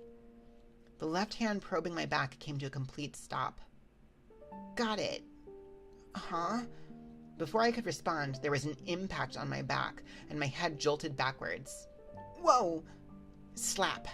There was another impact. Toriko was striking my back with her open hand. Ow! That hurts! Suck it up. The slaps mercilessly rained down on my stinging back. This guy's stubborn. What are you...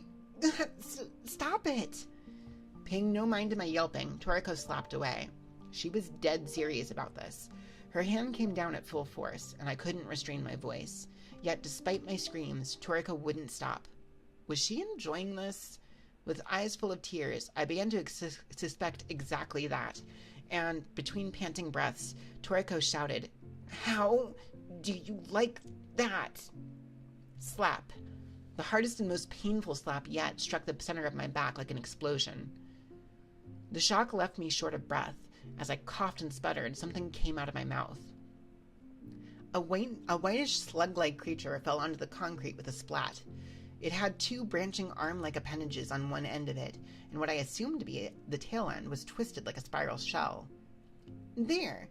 That's the thing that was inside you, Toriko shouted. This little bugger? I caught the white slug in my teary white eye and searched for my gun, but before I could, Toriko's foot came down on the slug right before my eyes. Huh? Oh, sorry. I couldn't help myself. When Toriko tenderly lifted her foot, the flattened slug was twitching on the concrete. Feeling had returned to my arms and legs. Once I had fixed my clothes back into place, I managed to get to my feet. I sniffed, wiped my tears, and only then was I finally able to speak. Thanks, Toriko. I'm glad it worked, Toriko responded, shaking her head. My whole back stung. If I could look in the mirror, I was sure it'd be covered in bright red handprints. Do we have anything like fuel? I asked Toriko, taking out a match out of my bag. The visual definitely elevates this creepy atmosphere. Yeah, I don't remember exactly. Like, I know some of these in, like, the manga are definitely, like, a little creepier because you're actually seeing the things being described. But, yeah, also, these books do a good job of describing things, too, so it's kind of a thing.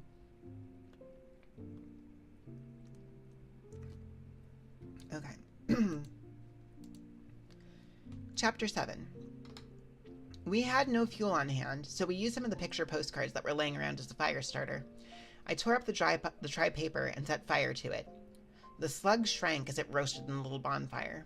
I watched until it was charred black, then put out the fire and stomped it once more for good measure. Even as I did that, the rotating observational platform continued to slowly spin. It gradually brightened outside the windows, and day returned once more. Sorrow! It's there! It's there! We'd been looking out the opposite sides of the observation room, and so I rushed over to Toriko's side. Beneath us, I could unmistakably see the AP-1. It was super weird the way it appeared, like, nyong, Toriko said, making a gesture like she was stretching mochi, letting out a sigh of relief. Or I let out a sigh of relief. Thank goodness. With the two of us together, we might have found a gate somewhere, but there's no replacing the AP-1, right? Toriko hoisted her bag and started walking. Let's go. If we don't hurry, it might get lost again. I shouldered my bag, too. We hurried down the stairs. There wasn't any trace of Buddhist altar equipment in the space below the observation room. I walked out of the barren building into the light of the sun and raced to the AP-1. I started the engine, then leapt to my seat. Let's get the hell out of here. You said it. The AP-1 drove off at top speed, 3 kilometers per hour. We proceeded eastward through the gaps between the trees, which were as sparse as when we came. Hey, Sorrow. Yeah? This vehicle can handle bad terrain, but, is there any way we could, power it up a little more? Here's hoping. The revolving observational platform vanished into the distance at the same speed as if we were walking. The last time I turned back, I saw the visor of the spacesuit shine as it reflected into the other world's sunlight. Things were peaceful after that. Though the going was slow, we arrived safely at the skeletal building, and we were able to park the AP-1 in the space on the first floor. Scaling 10 floors worth of ladder, it was a lot of exercise having to do this every time, we got up on the roof. I leaned on the fence as I looked out over the area. It had been a while since we'd come here. My analog watch showed the time was 4 p.m. I couldn't read the numbers in the other world, but I could look at the position of the hands, so it was still usable. Toriko, my watch has only moved forward 4 hours since we entered the observational platform. Same here. It felt like we spent the night here. I guess there must have been something weird about the building itself, huh? If so, that might mean it was possible for us to use that place to move into a different aspect of the other world. Do you think maybe the reason Satsuki vanished is she went to a slightly shifted place like that? Toriko asked quietly, but I pretended not to hear. Let's head back for today. We've achieved our primary objective. That's pretty good for when we're still recovering. Yeah. Once I indicated it was time, Toriko moved away from the fence.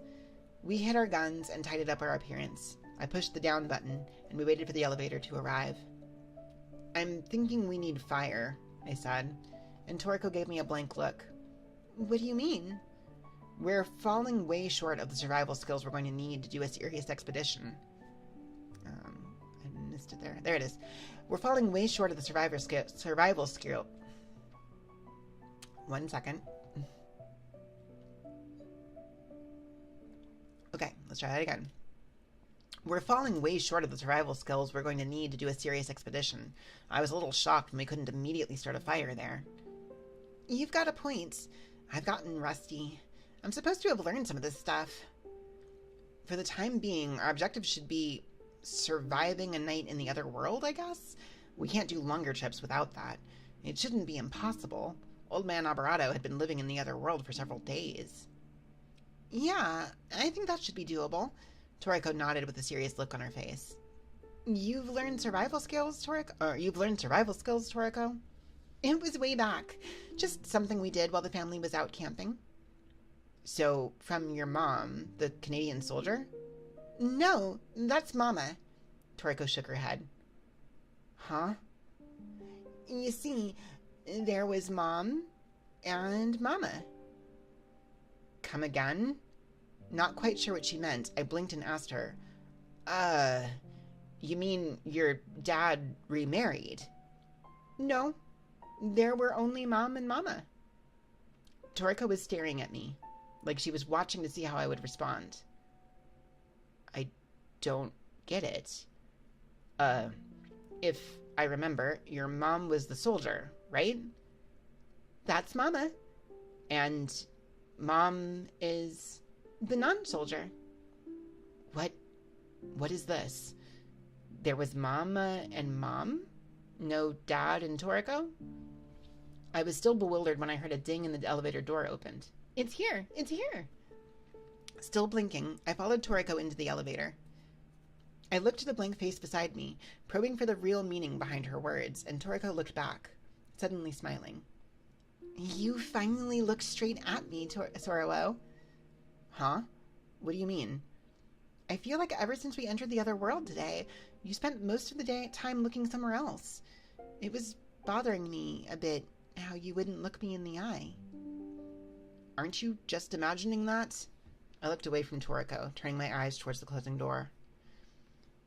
There you go, looking away again. Oh, be quiet. I'm always like this. She's sharp, I thought. Then the doors closed, and my vision of Satsuki Aruma standing on the roof was cut off. Satsuki Aruma had been stalking us from beginning to end during this entire expedition. She first appeared on top of the hill when we entered through the gate at Kazakura's house. I froze up at the suddenness of it, but when I realized Toriko couldn't see her at all, I was able to regain my focus. That was in part because her presence was faint, and I couldn't feel the intense pressure that I did when we encountered her in the deep places of the other world. Her eyes were constantly fixed on Toriko, without so much as a glance to me. So I decided she was something like a hologram. If I kept quiet, Toriko would never find out. That's why I ignored her as we moved around. But it got to me that she followed us without really doing anything. Was she going to show up again the next time we went to the other world? She wasn't going to be standing there when the elevator reached the first floor, was she? And, what was the composition of Toriko's family again? When I looked back at Toriko, she had kind of a silly grin on her face. The elevator descended from the other world to the surface world, carrying me and my frayed heart. And that is the end of file number 9. I think we probably have enough time to actually start file 10, at least, if not finish it. So I'm going to move right along to it. But, yeah. So the first, the information is definitely there prior to this file, but, it's the first hard confirmation that, Toriko had 2 moms. And then, so yeah, it's kind of neat to finally get that. File 10, Saniki-san and Karateka-san. Chapter 1. You've grown a lot, Zorowo. Toriko, who was sitting beside me, said not long after the semi-express to Hano departed from Ikebukuro. What? My height? Your hair. Suriko tried to touch my head with her right hand, so I dodged as I responded. I haven't cut it in a while. I think the last time was before I met you. Half a year or so. I guess. It's starting to get annoying, I think. Should I cut it? I think it's fine as is. You mean that? Your hair is black and silky. I'm sure you'd be cute if you grew it out. I wasn't the kind of person who was confident in my own appearance, but I sure didn't mind hearing that from Toriko. Well, maybe I'll grow it out a bit then. Yeah, I'm sure you'll look great like that. Toriko nodded happily. To be honest, anytime Toriko complimented me on my appearance, complicated feelings crossed my mind. It was clear to me that, no matter who was looking, when the two of us were side by side, she was the pretty one. Toriko had to be well aware that she was beautiful too, but she didn't hesitate to drop a compliment on me. I was looking sideways at her as I pondered. Toriko noticed and looked me in the eye. What? Nothing. I looked away. It had been some months since we first met, but I still couldn't get used to it at all. There's a saying that goes, you get used to beauty in 3 days, but that's a lie. Only someone who'd never met a truly beautiful person could say that. Today, Toriko was wearing a white V-neck shirt with light-colored denim jeans, a gray jacket, and a pair of sneakers. It was a simple outfit, but it was unfair how good Toriko made it look. I was wearing a striped sweatshirt, green cardigan, navy blue pants, and sneakers. It had been a month since we encountered the Yamanoke. We dived into the other world 3 times since then. As we moved from the gate at Kazakura's house to the gate in Jinbusho using the AP-1, we planted the massive number of gardening poles we'd bought and wrapped fluorescent tape around the ends of the poles to make them stand out more.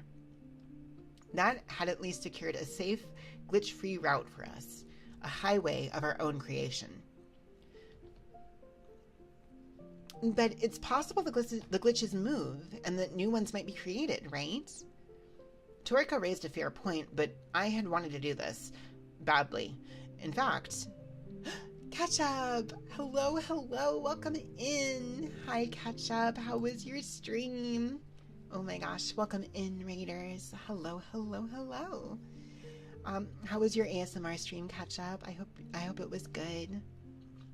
But, yes, Ketchup Rain. Hi, Ketchup. How you doing? Hello, A-List Fiverr. Stream went well. I'm glad to hear it.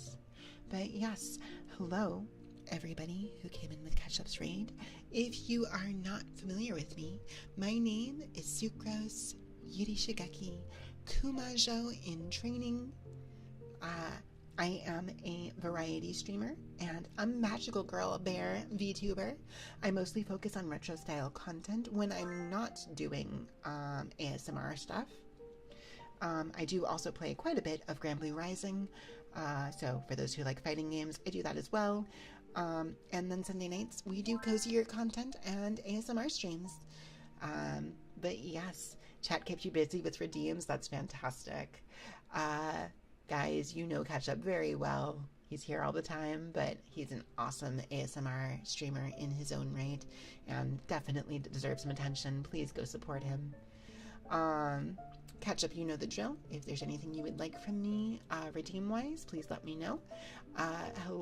Ketchup's Raiders, we are reading from a light novel called Otherside Picnic tonight. We're currently on file number 10. So I do have redeems. I do have, ASMR trigger stuff if you guys would like those. But keep in mind that I will be getting to them in between breakpoints in the story reading.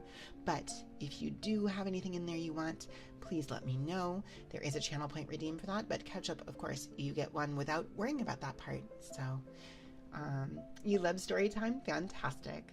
I'm going to go ahead and get back to this, but Ketchup, if you need to raid and run, same thing for your raiders, please feel free to go ahead and do that. If you do, you can have smoochies, absolutely. Let me get that for you real quick before I start.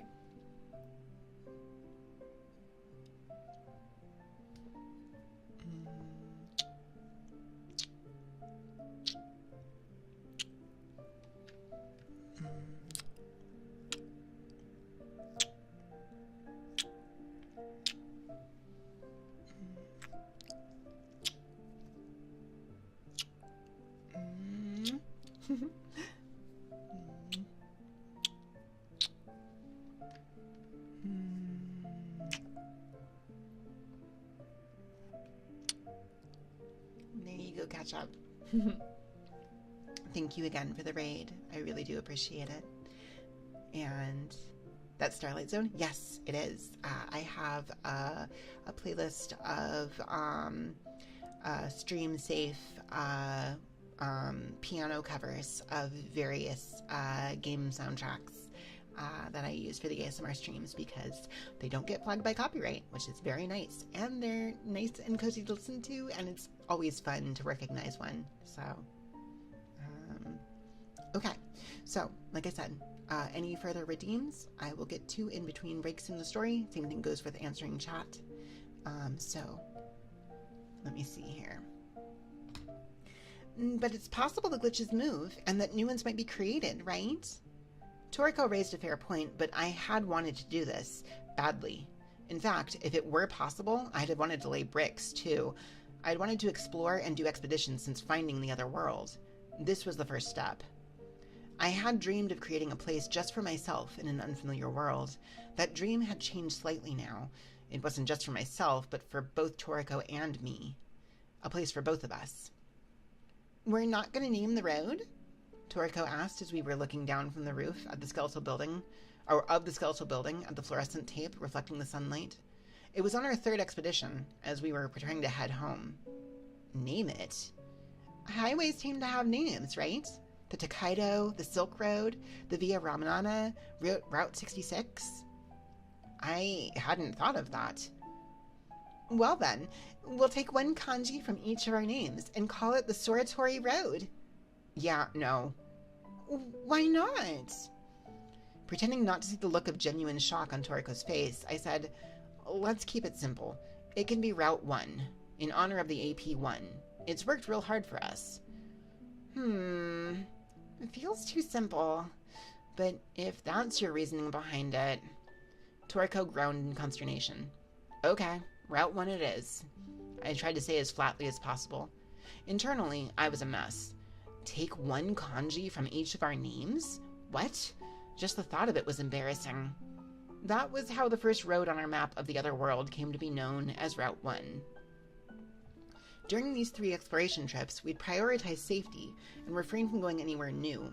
Instead, we made good progress collecting anything strange that came across our path. That was purely for monetary reasons. Most of the things we picked up to sell to the DS lab through Kozakura looked like nothing but garbage, but a number of them were hits. First, there was a photo we picked up at the revolving observational platform. The faces of the unknown family of 4 in the framed monochrome picture changed day by day, and sometimes they all turned into dogs. Next, there was a pure white shirt. Initially, it just looked like a piece of laundry that had been blown away from somewhere, but on closer inspection, it had been woven from living plants that resembled extremely fine daikon radish sprouts. When we found it, we realized something was off when we couldn't lift it up off the ground, so we dug it up along with the dirt under it. Lastly, there was a black matchbox. There was only 1 match inside. When we opened it, it filled with black liquid, and didn't spill out even when we turned it upside down. We were successfully able to get the DS Lab to buy these off us as UB artifacts. Even with splitting the money with Toriko, I made enough to live off of for the immediate future. Thank you so much for the follow. Daniel is curious. I appreciate it. Which was a little comfort because on closer consideration, we still had a loan on the AP1 to pay. That ate up a ton of it, and my financial situation was unclear once again in no time. I was going to have to find something again soon. The reason we were riding the Seibu Ikebukuro line today was to go to Kozakura's house in Shikuji-koen and discuss the direction of our next expedition. For the umpteenth time, I took a sideways glance at Toriko. Toriko was sitting there with an impassive look on her face, looking so calm I hated her for it. The new information I'd learned from her after our encounter with the Yamanoke had left me more than a little mixed up emotionally. It seemed she had a complicated family situation and had been raised by 2 mothers. Mama and Mom. Was Mama the soldier? From what Kozakura had told me, they were both deceased, but I hadn't heard the details. Toriko hadn't probed at my past since then, so I figured it was probably better if I didn't ask questions either. That's what I had thought, at least, but why had she told me that? Did she want me to ask, after all? But I didn't know how to talk about other people's families. I had none of the subtlety for it. Besides, I had a lot more I needed to think about, too. The shadow of Satsuki Aruma had been stalking us since the Yamanoke incident did not appear on future trips. It was a little bit of a surprise after how persistently she trailed us before, but it was actually more worrying now that she'd vanished. I turned around several times when I thought I saw her during our trips, and that aroused Toriko's suspicion. It felt like having a creepy bug hide when you looked away from it for a moment. Absolutely, catch up, please. Have a wonderful, wonderful night. Thank you. Thank you again so much for the raid. The train arrived at the Shikuji-koen station. We walked the now familiar course from the traffic circle in front of the station through the shopping district before continuing into the high-class residential area. Fall was in the air, and the heat of summer, which had lingered until just recently, seemed like nothing more now than a lie. "How is Karateka-san doing lately?" Toriko asked as we were going down the hill, as if she'd suddenly just remembered her. "Oh, she's been quiet lately, now that you mention it. I feel like I haven't seen her all week." Karateka, a girl in her first year at the same university I attended, Akari Seto. Ever since we'd helped her with the ninja cats, this willful kohai of mine had taken a lot of interest in me. I didn't want her hanging around me all the time, so I made a point of giving her the coolest reception I could. "You think she finally gave up?" Good, good. "I mean, with how cold you act, maybe she's abandoned you. It's not often you have a younger girl who looks up to you. You've got to take care of her." "That's an irresponsible thing to say. The girl's seen as carrying guns, yeah? You don't want her sticking her head into this any deeper, do you?" "Well, that doesn't make providing aftercare all the more important? If she felt like it, she could have us arrested in an instant." "Aftercare? What do you mean exactly?" I asked. "How about you stop giving her the cold shoulder and hear her out properly? That much should be easy." I glared at Toriko for saying that without a second thought. It wasn't so easy for me, and I'd already realized that, despite the self-important way Toriko was complaining. She didn't have great communication skills herself. She could be awfully curt with people she was meeting for the first time, but then clingy around those she had opened up to. Fundamentally, she seemed unable to maintain a proper emotional distance from others. Besides, are you... I started to say, and then shut my mouth. What? Nothing. Don't worry, now I'm curious. Don't worry, it's nothing. Besides, are you all right with that? How did Toriko feel about Akari? They were both former students of Satsuki Aruma. Satsuki Aruma had been searching for partners to explore the other world, and during her work as a tutor, she tried to entice anyone who seemed like they might prove useful. I had to wonder what she thought she was doing with high school students. Toriko had been shocked to learn that her friend had been making contact with Akari at the same time. I couldn't accept the way that Toriko was still telling me I should get along with Karateka. Maybe she was saying it because I was so unsociable concerned. Wait.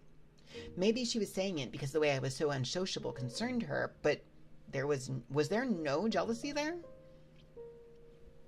If you're going to start saying something, finish it. You're making me curious. As I brushed off Toriko's stubborn insistence, we arrived at Kazakura's house. Crossing the overgrown lawn and avoiding the gate to the other world that shimmered like a heat haze in front of the entrance, we climbed up onto the porch. Though the gate was not functional unless Toriko used her left hand to open it, I still had no desire to walk through it. Toriko rang the bell and then opened the front door with total familiarity. We're here! Oh. As she looked down, Toriko's voice faded out. That made me look down too, and I saw an unfamiliar pair of shoes left next to Kazakura's clogs. They were high-heeled lace-up boots. I could hear... Oh, let me go ahead and show this here, since we have another illustration. Hang on.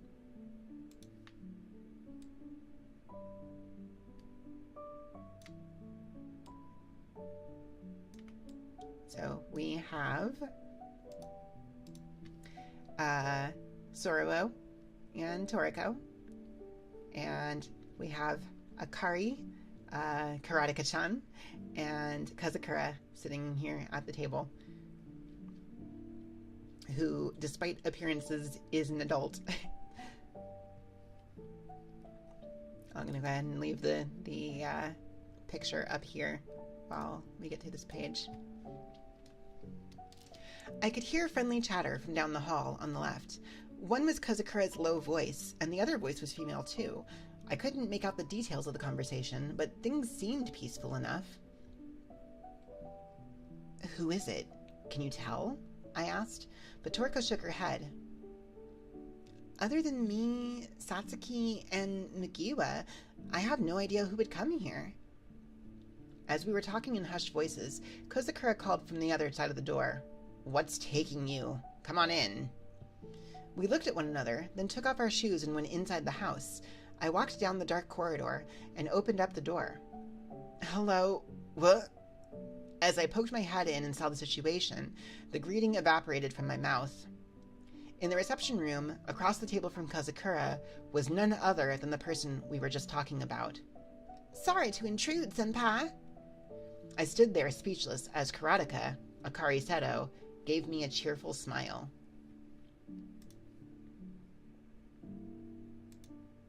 Come on, there we go. Chapter 2. Why are you here? I managed to choke the words out, but my voice was probably still a bit shaky.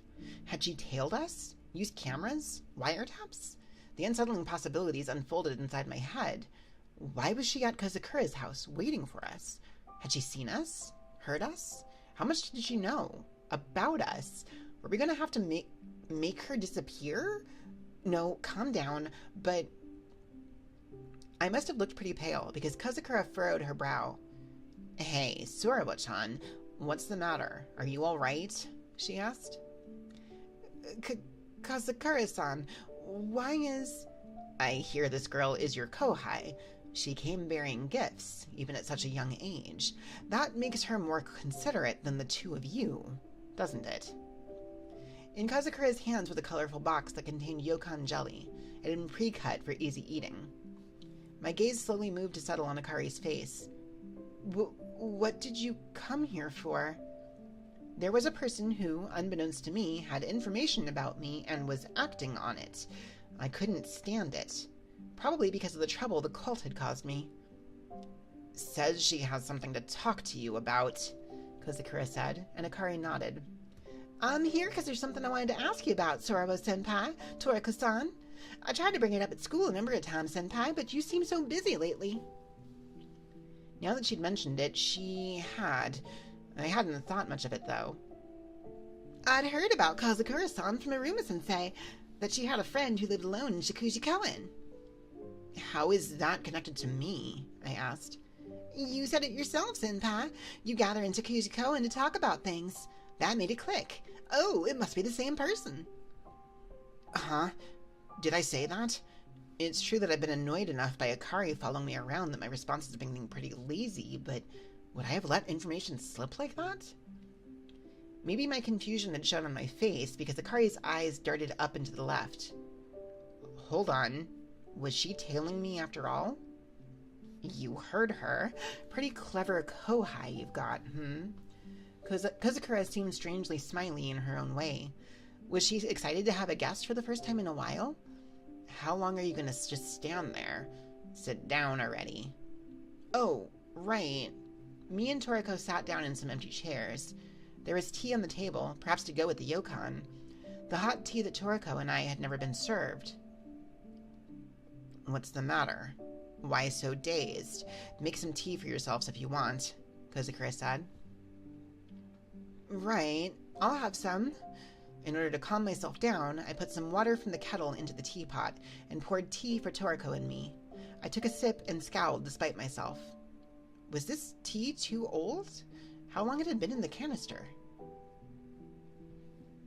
Oh, come to think of it, Toriko-san, you were one of Arima-sensei's students like me, right? Akari let that one loose with no forewarning, and I nearly spewed my tea. Well, yeah, Toriko replied nonchalantly. I heard she'd gone missing. Have you had any contact since? Nothing, no. I see. If I figure anything out, I'll let you know too. Thanks. Surprisingly, I didn't feel much of an obsession with Satsuki Aruma from the way Akari spoke. On the other hand, it was hard to tell how Toriko really felt based on her reaction. Her responses were curt, but that was always true of Toriko when she was in her shy mode. It was scary how brusque she was when we were talking to the U.S. forces at Kitsuragi Station. More importantly, what was it you wanted to ask about? If you're coming to Sorowa with us, something bizarre must have happened, right? Toriko asked, and Akari nodded. Something has, in fact. More ninja cats? No, that matter's been completely resolved. I haven't been attacked since. Well, that's good. It is. Now, about the thing I wanted to ask. This isn't happening to me. It's happening to a friend. The thing is... Whoa, hold up. I haven't said a word about helping yet. I hurriedly tried to put a stop to this, but Kozakura raised her voice. What are you saying? How about you stop being mean and help her out? I stared back at Kozakura. You can't just abandon your kohai when she's in trouble. I mean, she came all this way because she relies on you, Sorobo-chan. Kozakura-san? I was getting more and more scared. Why would she say that? Did she like Akari that much? How was this kohai of mine so shrewd? Had she used some unknown communication method that I could never imagine to make a difficult woman like Kozakura cave into her? Are you sure about that, Kozakura-san? Is this really alright? I asked. How so? I mean, she's one of Satsuki-san's students. Honestly, you must have some thoughts about that. Listen, Sorobo-chan, Kozakura said, her smile growing even stronger. I don't want to get involved in any more creepy stories than I already have. Never. Not for anyone, okay? Do you understand? Oh. Kohai-chan has come all this way, so please stow your complaints and help her out, or whatever it takes, and take this somewhere other than my house. Okay? You get it? Is what I'm saying getting through to you? Probably, yes. Oh, I got it. Basically, Kozakura was pretty mad. An uninvited guest had turned up, and she was afraid of being caught up in something again. Though, if she wasn't being played by Akari's communication skills, that was some small relief, at least. What do you think, Toriko? I asked hesitantly. She'd been very quiet for a while now. I've been saying it all along, haven't I? Let's lend her a hand. A friend in need is a friend indeed. Well, you would say that, Toriko. I slumped against the back of the sofa.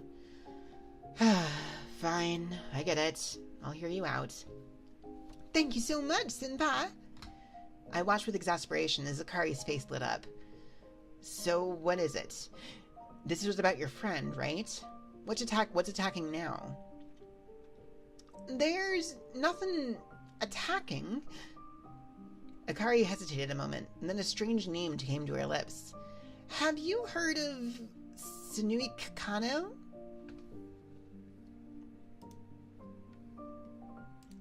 Chapter 3. It was about a month ago when I got a call from my friend Natsun. Natsun? Oh, her full name is Natsumi Ichikawa. We've known each other since we were kids, and she lives real close by. By close by, she meant near the university that Akari and I both attended. Is she in the same year as you? Oh, Natsun's not a student. She's the same age as me, but her family runs a workshop. She had already started helping out there when we were in high school, and she still is now. Natsun called me, and she said, there's a weird monkey in your yard. Or in the yard. A weird monkey? She sent pictures. Here, look. She showed me the screen of her phone. There was an image of a furry creature sitting on the garden stone. It looked like a Japanese macaque that was facing away from the camera, but when Akari slid her finger across the screen, that impression was dispelled. What even is that? It's not a monkey, right? Toriko, who was looking at the screen with me, raised her voice. One moment, everybody. Hang on one sec. One sec.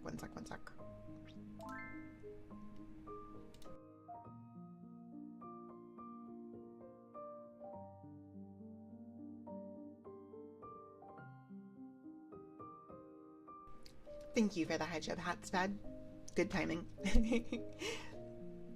And have a wonderful sleep. Good night, Thad.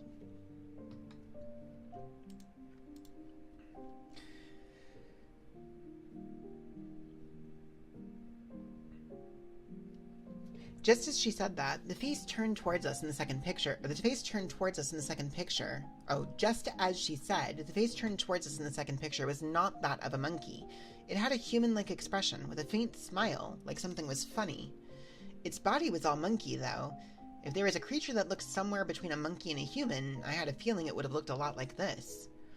Akari tried to show Kozakura the screen too, but Kozakura just leaned away with a smile still on her face.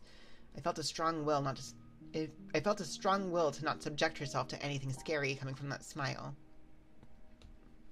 According to Natsun, this monkey talked to her. And? When I indicated she should go on, Akari got a mystified look on her face. Does this kind of thing happen often, maybe? Why? Because you didn't really react to hearing that the monkey spoke. I mean, if cats can be ninjas, I'm sure monkeys can talk too, I said. I see. So what did it say? Oh, right. If I recall... According to the explanation Akari gave, the monkey approached Natsun and said this. Sanuki Kano will be coming, so show her this. If you say you took it yourself, she'll give you one too. Bury it in the yard afterward. Then it left in a hurry. There was something that had fallen where the monkey had been, so she took a closer look and... It was teeth, right? Human teeth? I said. Akari's eyes widened. How did you know? I mean, I know that story. Akari, Toriko, and Kozakura's eyes all focused on me, and I shifted around in my seat restlessly. Tanuki Kano.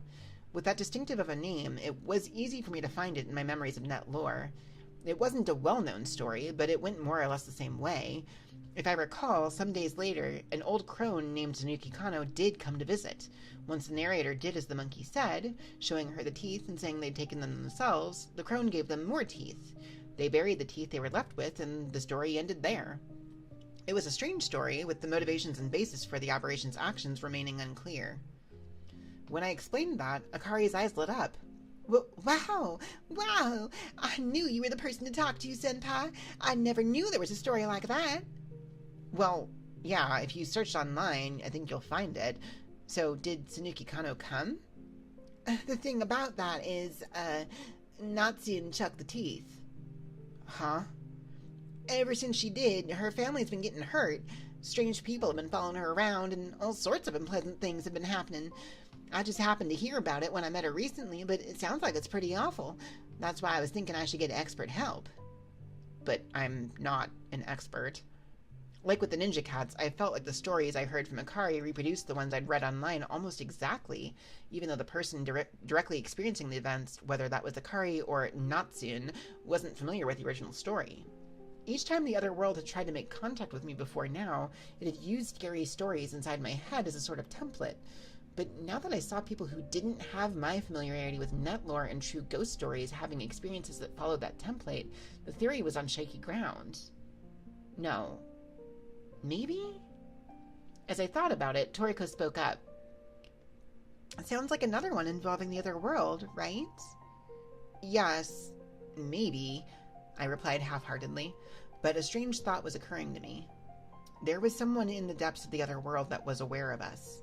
On the beach in Okinawa, we'd been called by our names, Sororo Kamakoshi and Toriko Nishina, so I had no doubt of that. Were they trying to harass us here in the surface world? Could it be that this entire sequence of events, from Akari and her friend having this bizarre encounter to their coming to us for help, was targeting Toriko and me? Unconsciously, my hand had gone to my right thigh.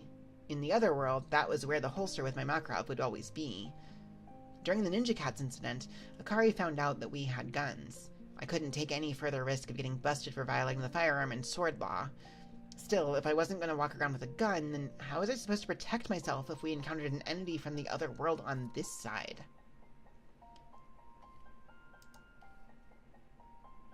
Chapter 4.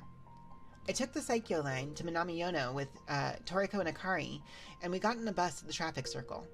If we rode for another 10 minutes or so, we would arrive at the university and right by my apartment, but this time we disembarked on the way there.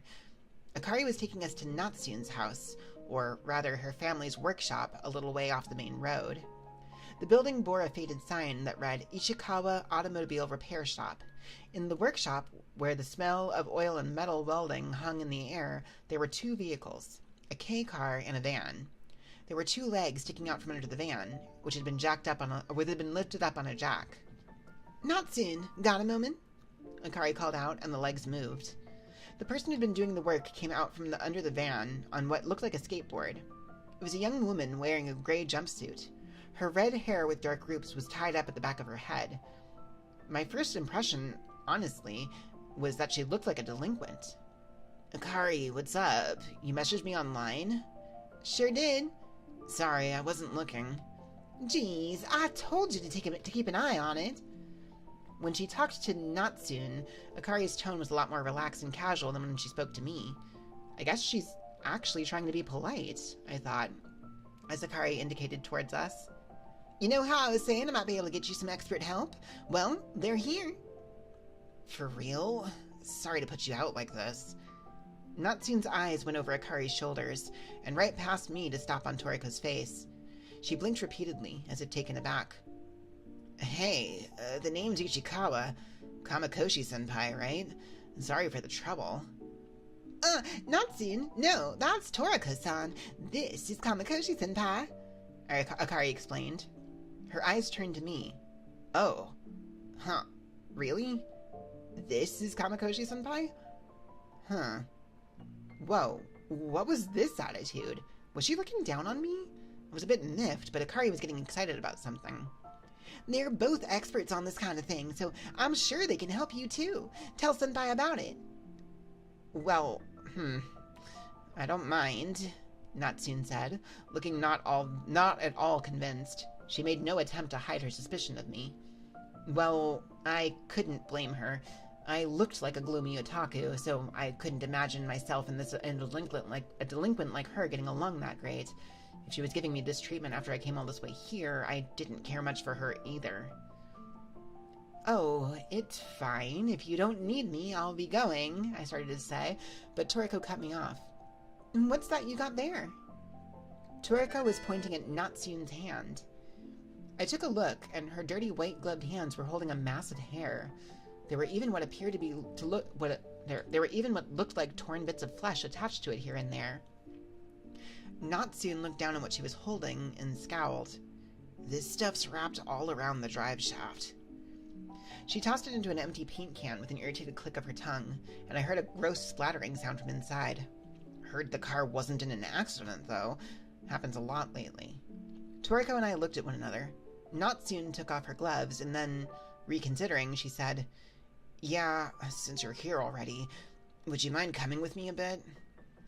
Natsun, Natsumi Ichikawa, took us around the back of the workshop where the house was. When we went further around behind the old style's one-story home, there was a surprisingly large yard. They might have been landlords at some point in the past. In between the green garden trees, there were a number of large garden stones. Pointing to one of them, Natsumi said, That's where it was. The monkey was going to snap a pic for Instagram since you don't see them often, but it turned this way and started talking to me. Zanuki's coming, too bad for you, or something like that. Zanuki? Not Zanuki Kano? Akari interjected. Kano? What's that? No, you said it before. Quite clearly. No, I don't remember. Natsumi's brow furrowed. I don't know if it was Zan or Zan or whatever, but I wasn't hearing the monkey's words with my ears. They were right inside my head. So I got spooked and the monkey bolted. Next thing I knew, there were teeth at my feet. Do you still have them? I asked, and Natsumi shook her head. It was creepy, so I tossed them right away. Bad idea? Nah, of course you would do that. I couldn't blame her. I mean, it was the logical thing to do. That she threw away the teeth was a deviation from the original net lore, but doing as the monkey said was clearly aberrant behavior to begin with. But still, can't help but think I messed up, and it's all gone to hell since. Gone to hell? I think it was 3 days after the monkey, some old lady was hanging from the tree. What? She was pointing towards a pine tree at the edge of the garden. One of the thick lower branches had been cut down in an odd place, and the cut was fresh. I had no idea who she was, so I was at a real loss. Why'd she have to go and die in our yard? The police came and they asked all kinds of questions, but I didn't have a clue.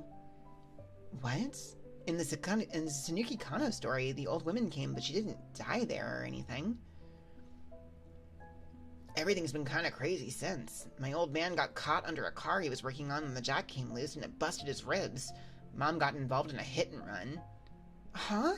Are they okay? Toriko asked. Natsumi let out a sigh. Both of them are in the hospital, so I gotta take care of everything around the house. There's been all sorts of other weirdness. I had nothing but vehicles that looked like they were in accidents coming in for repairs. There's been a ton of reports of suspicious people, too. This one old fart with a knife came towards me smiling, so I bashed him with a wrench. Then I got this creepy phone call in the middle of the night. It was just a woman laughing. Natsun? When Natsumi's tone became more and more agitated, Akari gave her a reassuring pat on the head. Then, sighing again, Natsumi continued. Kamakoshi-senpai, was it? You think this is really my own fault? I heard you helped Akari before, but is there even any helping me with this? The way true ghost stories worked was unreasonable. It was like being forced to play a shitty game where the goal and the rules were poorly defined. On top of that, if you messed up, the penalties were massive. One mistake could mean death, madness, or a curse on your entire family. Senpai, isn't this, like my thing with the ninja cats? I nodded reluctantly. When the ninja cats attacked, the area around her got weird. That was how Akari once described the transition into the interstitial space between the surface world and the other world. What should we do this time? As I was struggling for words, there was a tap on my shoulder, and Toriko spoke. It's simple, isn't it? We just do the usual. The usual?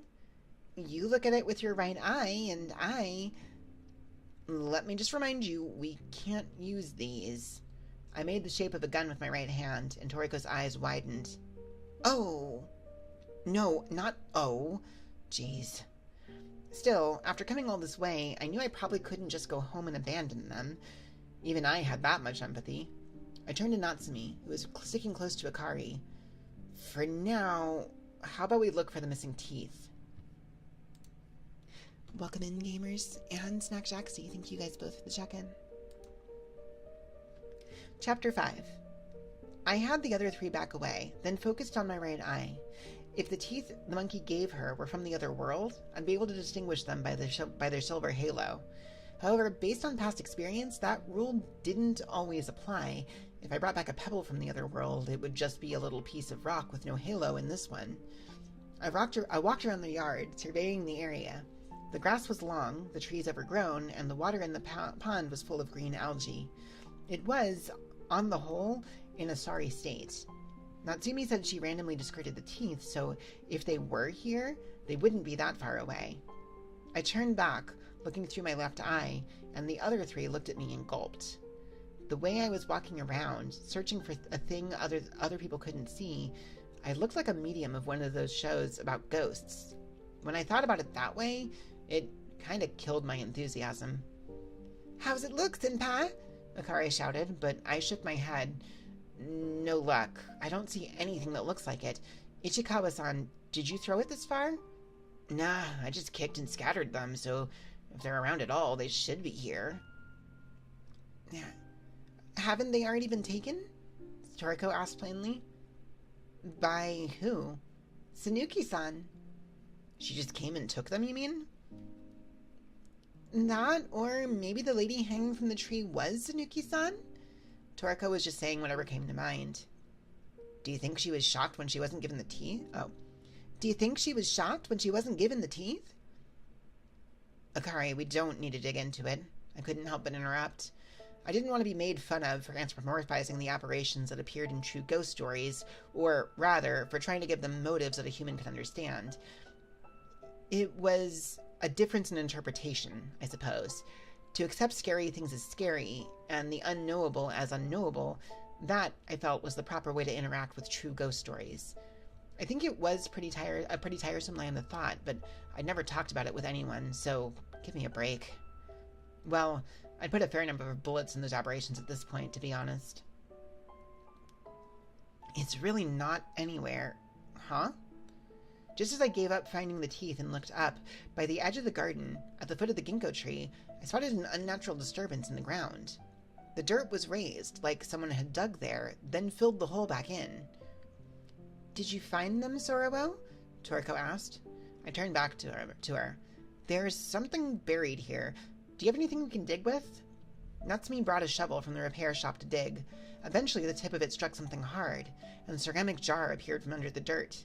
It was big enough where I needed both hands to lift it up, and it had a white glaze on it. Akari crouched down and scrutinized it closely. "It's like a burial urn."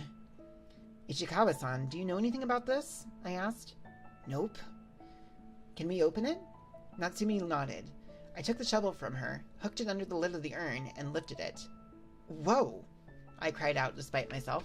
That burial urn, guess, hadn't been far off the mark. It was filled with a massive number of teeth. Yellowed teeth, taken from who knows how many people, filled the urn to the brim. There were teeth with fillings, and unblemished white teeth mixed in too. We figured the urn had been buried relatively recently. "What is this? Gross!" Natsumi groaned after looking into the urn.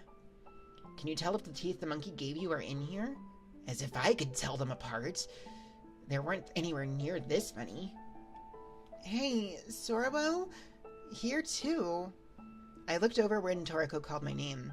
She was standing in front of a garden stone, looking at it. There were the same signs of the ground having been dug up, then filled back in. We looked at each other. I silently thrust the shovel into the earth. What came up wasn't an urn, but bones. For an instant I panicked, thinking I'd turn up a human corpse, but the bone and body structure were completely different. It was likely a dog. I say likely because it cut off abruptly at the neck, and just the skull bones were missing. "Senpai, Is this one too? The spot Akari found had a miniature Japanese-style house made of plain wood. It had been badly slashed with some sort of blade, and the black paint had been splattered over it. It's a household shrine, I said, and Natsumi had a sudden realization. Seriously? This is ours. It's yours? We had a household shrine in the repair shop, but I haven't seen it in a while. Does that mean someone removed it and buried it? It feels kind of like there's a curse or something being cast here, Akari said quietly. Do you recognize the urn or the dog? I asked, but Natsumi shook her head. We looked around the yard. In the span of 10 minutes, we had found 3 items that felt like concentrated malice. If we took our time searching, there might have been even more. Natsumi stood there, unsure of what to do. Her tough girl persona was gone, and she looked like a forlorn little girl. Akari walked over next to her and took her hand. Without saying a word, Natsumi lowered her gaze and gripped her hand in return. Normally, it might be best to report this to the police as harassment, but they probably aren't going to take this seriously, I said. We don't really want to approach the police anyway, Toriko whispered. Honestly, there was some element of truth to that. I was feeling pretty numbed, and I had just accepted it because I had no choice, but we were antisocial university students who were violating the firearm and sword law on a daily basis. Let's see if we can find anything else. Maybe if we destroy all of this, it'll improve the situation. I have to admit, it was a haphazard plan, but the other 3 nodded. The 4 of us split up and looked around the yard. In addition to the stuff that was buried, we looked for anything that seemed out of place and anything hanging from the trees. Neither Toriko nor I knew what this place was originally like, so anytime something caught our eye, we called Natsumi over to check it. Hey, Natsumi, would you happen to have been taking lessons from Satsuki too? Toriko suddenly asked. Who's Satsuki? Satsuki Iruma. Tall, long black hair, wears glasses? She's talking about my tutor, Natsun. With that added explanation for Makari, she seemed to get it. Oh, I've seen her. We didn't know each other, though. Huh. I see. Oh, I'm gonna go look over there. Toriko cut off the conversation with obvious relief and headed over to some overgrown bushes on the other side of the yard. She'd asked what she'd wanted to, then took off. Toriko Nishima, a woman who was surprisingly inept at talking to anyone she didn't already know. Ah, Toriko-san, watch your feet over there. There's a bamboo grove in the back, so you'll be in real trouble if you trip. Akari called out, hurrying after Toriko. The next thing I knew, I was alone with Natsumi. Ah, crap. I had no place calling out Toriko for her poor communication skills when I was so bad at talking to people I didn't know myself. We weren't acquainted, no. I was surprised when Natsumi started talking to me. Huh? I knew her as Akari's tutor, Satsuki-san, but I never liked her, you know? You didn't? I don't know, the woman was scary. I saw her walking with Akari from a distance one time, and even though I didn't do anything, she suddenly turns and looks at me. I went, whoa. It was a different kind of fear than I got from the senpai at my school. She was creepy. And Natsumi looked over to Akari, who was talking with Toriko on the other side of the yard, then continued. I was afraid she would take Akari away. Akari-chan? Why? She was awfully close to Akari, and Akari seemed attached to her too in her own way. I was really worried that she was being tricked by a bad adult. I mean, she's cute, you know? That's why she's always had people calling out to her. When we were kids, I'd chase off the worst of them, but once she started taking karate, she got stronger than me. I never asked any of this, but Natsumi went on, as if deriding herself. Even now, Akari will tell me, you're so tough and reliable, Natsun. But honestly, she's way stronger. I mean, in high school, she won a local tournament and went to nationals. There's something I can do for her anymore, is there? Ichikawa-san. I was shaken. Why are you telling me, a total stranger, your life story like this? Scary. Or what? Are you another woman who can't keep a proper emotional distance from other people? If so, even though she's a delinquent, there might be some common ground between us. I was thinking when Natsumi turned and looked at me. Honestly, I was wary of Kamakoshi-senpai too. Huh? Akari was always telling me how great you are, senpai. Like, how you saved her from ninja cats or something, and how you're super reliable. Then I heard you were connected to that tutor and thought you were bad news, too. I'm not connected to her.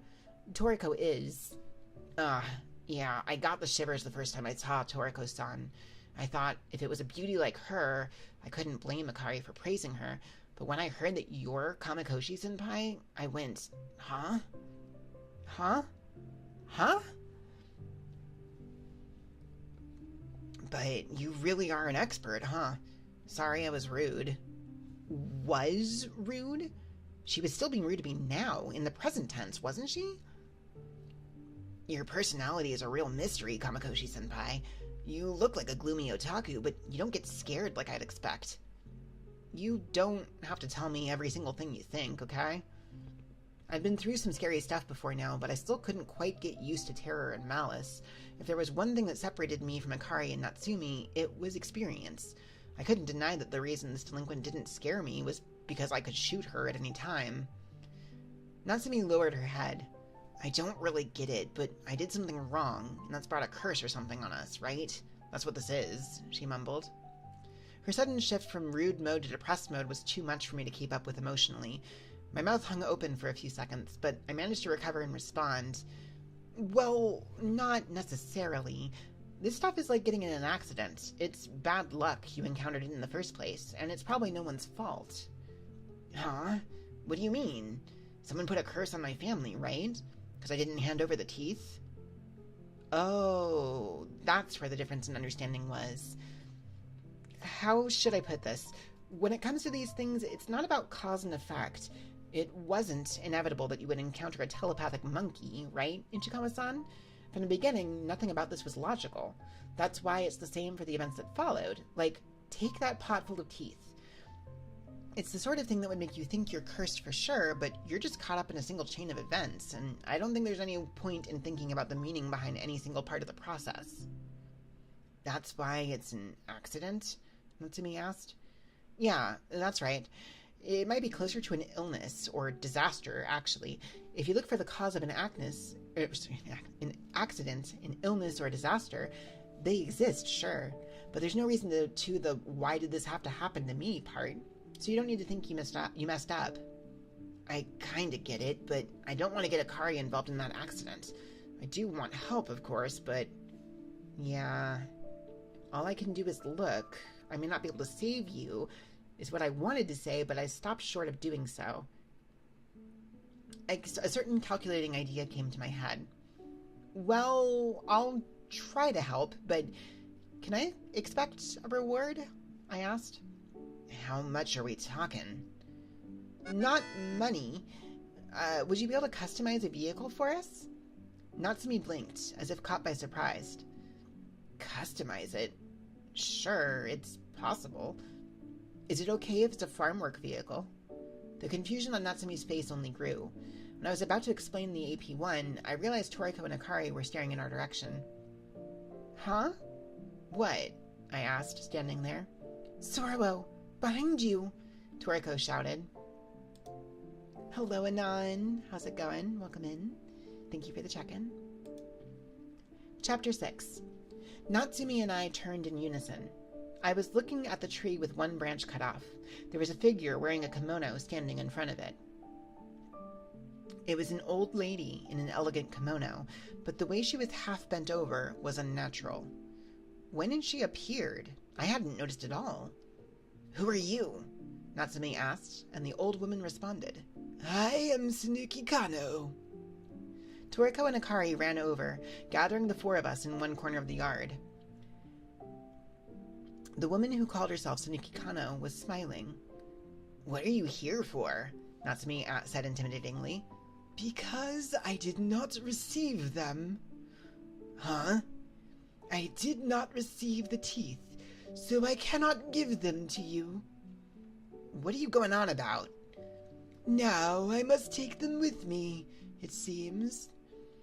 The moment the old woman said that, Natsumi let out a congested groan and bent over. Ichikawa-san? Natsumi covered her mouth with her hands. I saw red strings dripping through the gaps in her fingers. Blood fell to the ground, and something white fell there.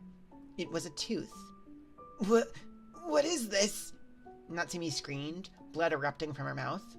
That is one, the old woman said, still smiling. Not soon. Akari ran up and took on a karate stance. What are you doing at not soon, you hag? That shout, louder than I expected from her small body, made me cower for a moment, but the old woman was unfazed. Hi, I'm Sanuki Kano. There was no emotion as she repeated the same line from before. No doubt about it, this was a phenomenon from the other world. Akari, no. Natsumi tried to stop her, still covering her mouth, but Akari didn't turn around. You stay back, Natsun, she said. Standing next to me, Toriko had her hand in her tote bag. Our eyes met. She was telling me she could draw her gun at any time, but I gave her a short shake of my head. No, Toriko, we don't know the situation yet. I focused my right eye in order to pull back the veil of reality, to see Sanuki Kano's true form. The old woman blurred, and something entirely different appeared. There were 5 dead monkey mummies, intertwined at the core of the thing, and countless human teeth whirled around it like a swarm of mosquitoes. That grotesque form was not even remotely human, made me back away in spite of myself. The mummies' mouths moved, and a human voice sounded from those pure black cavities. Karateka-san, may I take them? Sanuki Kano, stripped of its old woman form, asked Akari. A moment later, I realized that thing just used the nickname I made up for Akari. But Akari wasn't distracted by that. Thank you so much for the follow, Jagerson. I appreciate it. Welcome in, welcome in. But Akari wasn't distracted by that. Shut up! You aren't getting a thing! She muttered angrily, gradually closing the distance.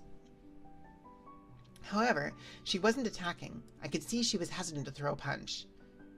That was to be expected, of course. In her eyes, she was facing a little old lady. The teeth whirling around Sanuki Kano changed the way they were moving, as though they were taking aim. The whirl approached Akari, and she cried out, Ow! There was another white tooth in the blood that Akari spat out. 2, Sanuki Kano counted. Sorowo, can I? Toriko asked impatiently, and I shouted despite myself. No, stay back, Toriko. Huh? Just hold on. Absolutely not. Just listen to me. Stay. Stay? Okay. Okay. Though she looked at me with confusion, Toriko must have been surprised by my intensity because she backed down.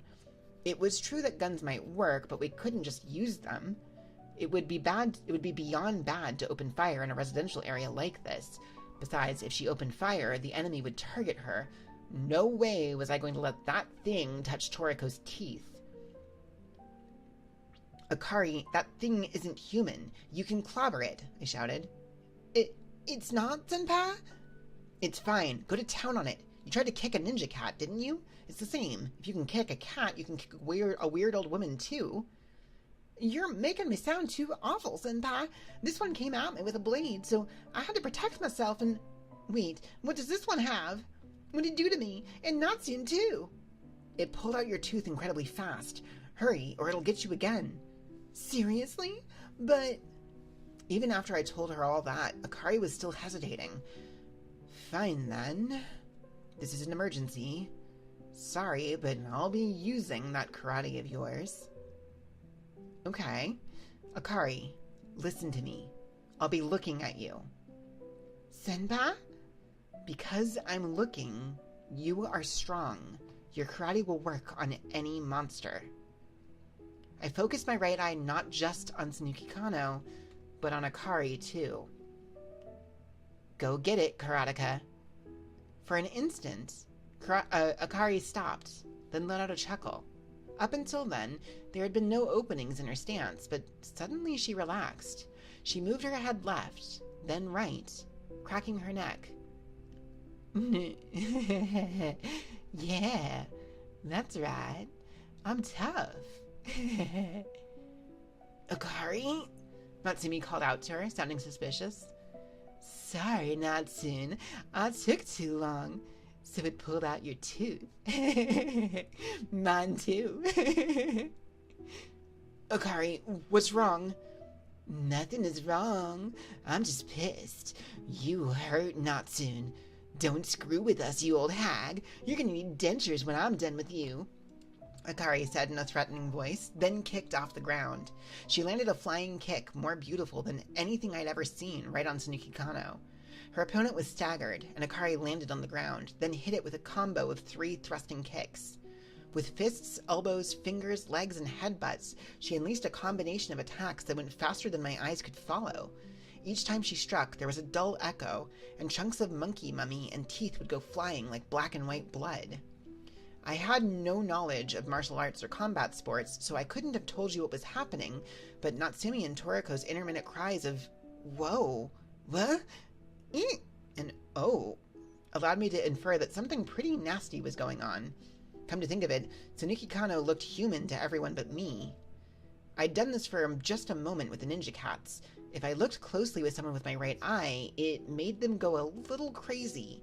When there was no other option, having an insane karate monster on our side was more reliable than anything. As long as she was on our side.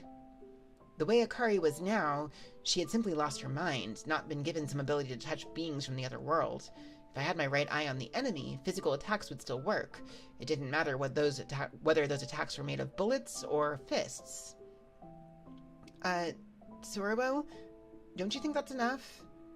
Toriko gave me a hesitant tap on the shoulder. I looked over, and Akari was standing on top of the fallen Tsunuki Kano, unleashing an incredible flurry of punches on the thing. In my right eye, I saw the teeth had been scattered all over, and the monkey mummies had been torn limb from limb. Diverting my focus away from my right eye, I called out to Akari, "Akari, that's enough." She came to a sudden stop. At the same time, the wind blew past, blowing away the remains on the ground. I covered my face with my hand reflexively. When the wind passed and I opened my eyes, there was nothing left. "Huh? She's gone," Natsumi mumbled. Oh, sorry, wrong character.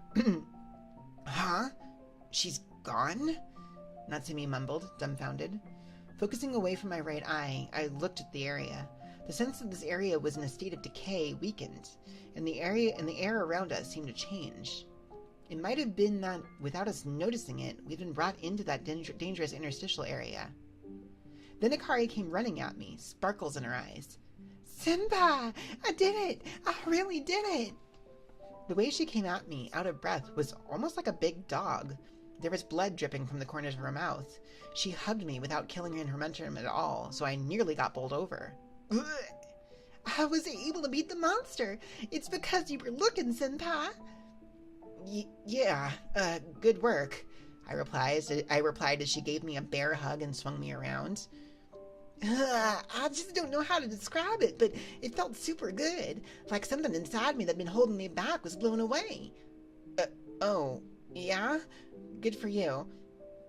"Yeah, and when you look at me, Senpai, it makes my heart race. I wonder what this feeling is." You're misunderstanding it, okay?" Akari," Natsumi called her name, sounding like she was about to cry. She had blood dripping from the corners of her mouth, too. Akari quickly let go of me and gave Natsumi an energetic hug. "Natsun! Sorry. Were you watching? Hey, was I tough or what?" Yeah, you were super cool. You scared me a bit, though." "I'll bet." Akari hugged Natsumi, who was taller than her, tightly, and swung her around. "You're the strongest, Akari. You don't even need me anymore, huh?" "What are you talking about?" "I mean, I can't do anything for you now. Kamakoshi-senpai is way better." Not soon. That's not true at all, okay? Don't cry." "I'm not crying, okay? It's just you keep on saying senpai. There. Everything's okay now, right?" Rubbing her back and head as she hugged her, Akari comforted Natsumi. Natsumi-chan and Akari-chan get along really, really well, huh? Toriko whispered in my ear. "Looks like it. She was calling her cute earlier, too." Toriko stared at me as I made that unconcerned reply. "Tsuruo, you did something with your right eye, didn't you?" "Well, yeah." "Don't use it on Akari too much. I feel bad for her. I know. Do you really? Look at me, Sarabo. Toriko seemed kind of upset, and if I left her like this, I had a feeling she might start lecturing me. Looking at the other two, who were ignoring us and enjoying an intimate moment, I decided to change the topic. Toriko, you call me cute pretty often, like Natsumi does to Akari, don't you? Toriko looked back at me in silence, blinking intensely. That shook her more than I expected. Maybe I do. What part of me are you looking at that makes you think that? Huh? Your eyes? And your mouth? And your hair, maybe? That's not enough to go on to figure out what she likes, huh? Having finally calmed down, Natsumi and Akari came over. You think this accident is over now, Senpai? Natsumi asked. Yeah, probably. Based on past experiences, once you take one of those things out, it neutralizes the aberration. Is it okay if we just leave the urn and other stuff alone? I think you can gather the stuff up and burn it, or put it out with the trash, I replied, and Natsumi breathed a big sigh of relief. Thank you. I appreciate it. Thank you, Akari cried out. I was pretty sure I'd only done what I usually did with Toriko, but this was kind of like we were in an athletics club, and it felt weird. Oh, right. You two, you should pick up your own teeth, Toriko said, as if she just remembered. If you put them in milk and go to the dentist right away, they might be able to put them back in for you. For real? Natsumi gasped. Whoa, we better hurry. The two of them quickly turned around and picked up the shining white teeth in the middle of the blood on the ground. I joined them as they went into the side entrance and got some milk ready. So, about what happened here, do you have any idea what might have triggered it? I asked. Triggered it? In Akari-chan's case, it was accepting a weird amulet. Have you received anything from anyone, Ishikawa-san? Not really, but... Oh. Maybe that had something to do with it. What? Just a little while back, I was watching scary videos. From a YouTuber. Online, you mean? Yeah. The stories themselves weren't that scary, so I don't remember them, but they talked about it there. There are different kinds of stories that infect you if you know them, the self-responsibility type. Infectious aberrations. That was a common story type, but I didn't really believe in them, but now that I think back, the day after I heard about them, the monkey showed up. Huh. Who told the story? I asked. It was a woman, and her name was Luna-sama, I think? Luna-sama, huh? Yep. Oh, I remember now. Lunarumi. Luna Moon, huh? Urumi. Opaque. Huh? An instant later, Toriko and I both stared speechlessly at Natsumi. Huh? What? Satsuki Aruma? Was she tall, long-haired, with a nasty look in her eyes? Did she wear glasses? Was it an adult woman? Toriko was speaking at a mile a minute. Nah, she wasn't like that. More of a kid, if anything. Looked like a high schooler, maybe? She was wearing a sailor suit. A sailor suit? I looked at Toriko. She was vigorously shaking her head. Satsuki Aruma was apparently not the type to wear a sailor suit despite her age. I don't remember anything about what kind of story it was, though. Natsumi said, not noticing the air of tension between us. If YouTubers can exist in this novel, I wonder if VTubers are canon too. I mean, probably, because it takes place in contemporary Japan. So, yeah, probably.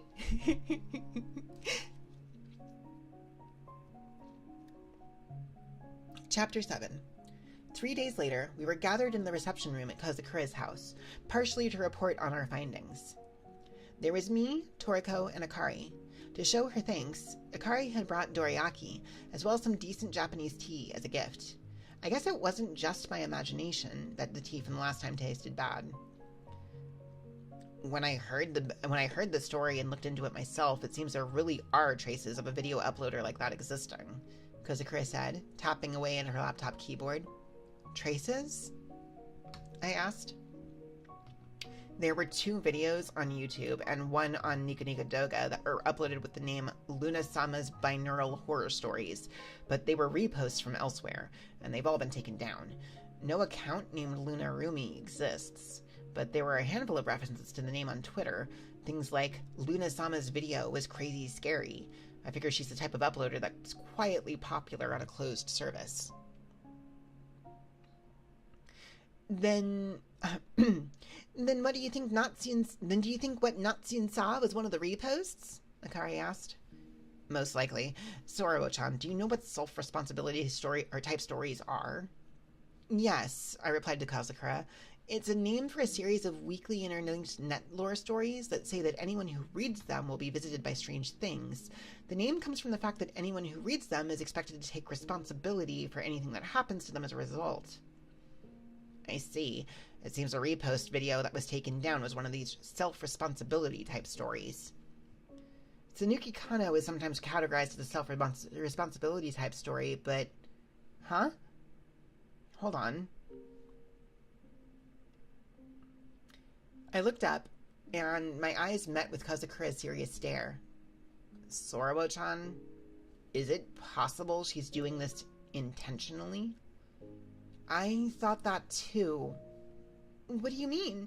Don't just come to a conclusion on your own, you two? Toriko, who couldn't keep up with what Kozakura and I were talking about, said sulkily. Basically, we were speculating that someone who knows about the other world might be deliberately spreading infectious aberrations, Kozakura explained. This Luna-sama person, you mean? What for? Toriko asked. I wonder, is it for the fun of it? That, or to bring people in contact with the other world, I added on to Kozakura's guess. Why would they want them to make contact? I shook my head. Piling speculation on speculation wouldn't help. I'll look into this a bit, too. I read through all the self-responsibility type net lore stories years ago, but I was never involved in any bizarre phenomena as a result. It should be totally... I trailed off, seeing that Kozakura and Toriko were giving me the most dubious looks in the history of everything. What? No, not what. Sorowo, do you understand what you're saying? Huh? What? Yes, I understand? Their harsh stares were unrelenting, and I mumbled until I trailed off. What? Still, I gotta hand it to you, Senpai. You sure know your urban legends, huh? Akari's off-base compliment made me feel awkward. Let me tell you, I have basically no interest in urban legends. Huh? It wasn't just Akari who reacted to my words with surprise. Toriko's eyes widened with surprise, too. You don't? Yeah, none at all. Then what are you interested in, Senpai? True ghost stories. How are they different? Huh? We're gonna have this talk? It's boring, and I bet you're not all that interested. Please, go on. I want to hear. She pressed me on it, so I reluctantly began explaining. Okay, I'll say it. Urban legends are rumors, right? They're like, this happened to a friend of a friend. People tell them as if they actually happened, but the origin of the story is unclear. There's no source. What about true ghost stories? True ghost stories are the accounts of people who had direct encounters with the bizarre. There's a clear experiencer and reporter. There may be people who feel differently, but that's how I define it. And that's all you're interested in, Sorowo? Why? Because urban legends are lies, I said, but Toriko didn't seem to get it. With true ghost stories, they could be made up, even if they're being called true. Oh, sorry. With true ghost stories, they could be made up, even if they're being called true, though, right? But the source of the information is clear, at least. That, on its own, is enough to make them different. Akari was cocking her head to the side. Toriko was thinking about it. Kozakura had already made the distinction, so she was munching on a dorayaki without much interest. The difference between urban legends and true ghost stories was a major thing to me, but most people probably didn't care. Everyone loves urban legends. The idea is exciting to them. But for me, in my middle and high school years, I desperately wanted to run away to someplace else. That's why I approached ghost stories so seriously. I wasn't looking for a rumor that someone may or may not have said. I wanted an account of something someone had experienced and written down. True ghost stories could be scary, bizarre, incomprehensible. To me, they were all reports on how to get someplace other than here. Which is net lore? Toriko asked. Are they urban legends or true ghost stories? Net lore means internet folklore, so it only refers to the medium. If they're told on the net, then both urban legends and true ghost stories can be net lore. Oh, I see. I get it. Akari clapped her hands. That's why you never responded when I talked to you about urban legends. Yeah, I guess. I understand now. I'll bring you a proper true ghost story next time then. No, thank you. Why not? Did she have to ask? That was exactly what she'd done this time, wasn't it? I had a growing suspicion that everything that Akari came to me about was a dangerous thing involving the interstitial space. I couldn't use my gun carelessly, but there were physical threats, so in some ways, it was actually more threatening than the real world, than the other world. I didn't particularly want to be in scary situations. I wanted to go someplace else, to an unknown world. I wasn't going to let a little terror get in the way of that. That was all. Come to think of it, Sora-chan, your hair's grown, huh? Kozakura said as if she just noticed. It has, yeah. Toriko is saying I should leave it like this, but what do you think, Kozakura-san? I think it's fine. You have pretty silky hair, so I think it would look good long. Thank you for the... thank you for the bits while running. And thank you for the follow, Austin Fly.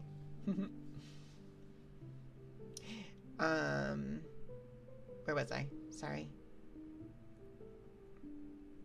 Ah, there it is. I think it's fine. You have pretty silky hair, so I think it would look good long. That's just what Toriko said, I thought, and almost smiled. If both of them said so, they had to be right. Oh, you're heading to bed? All right. Have a great night while running. Thank you.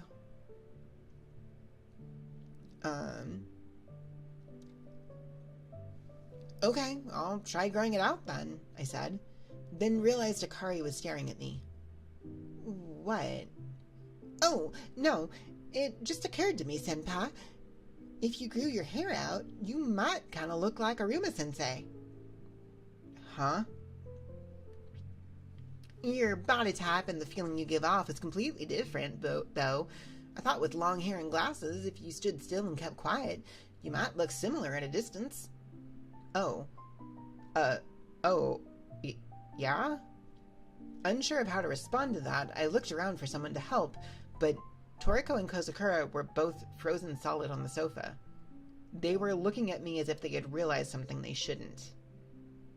Now then, was I going to grow my hair out? Or cut it? It seemed that what should have been a minor decision had now become unexpectedly complicated. And that is the end of file number 10. We made it through both, guys.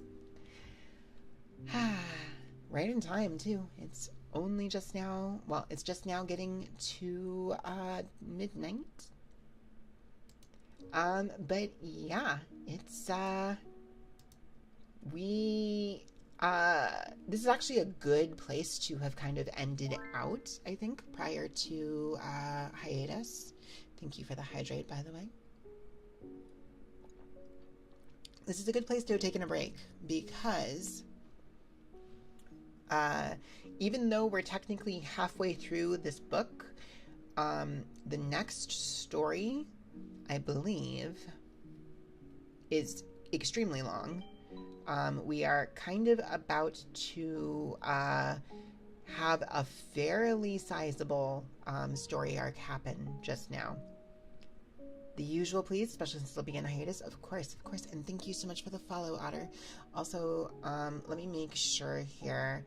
The thing from Spike Kirby was a trigger request. Okay, I thought it might be. So, we'll go ahead and get those two triggers, and then we'll start looking for another ASMR VTuber to go read out to. So, go.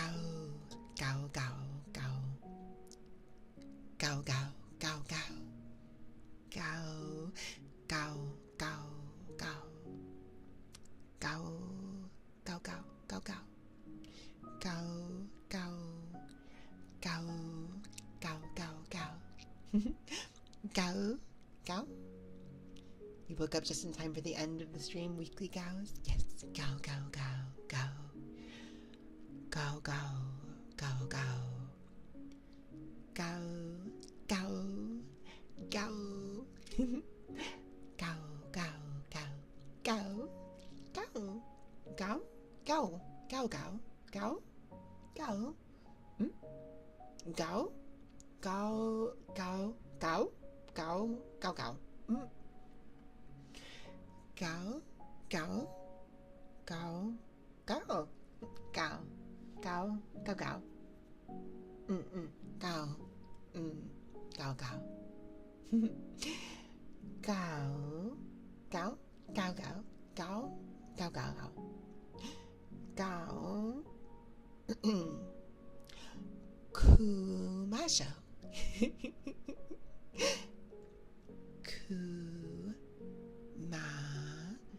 Kumasho. Kumasho. How did I know? Don't worry about it. Kumasho. Kuma, kuma, kuma, kuma, kuma, kuma, kuma, kuma, kuma. Masho, masho, masho, masho, masho. Kumasho. I guess I can turn off the thing about the book. Kumahane.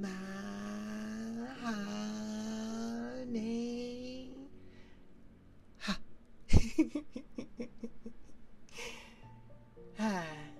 Well, there you go, guys. I hope that was good. I don't actually have a schedule for next week made, although I might make one.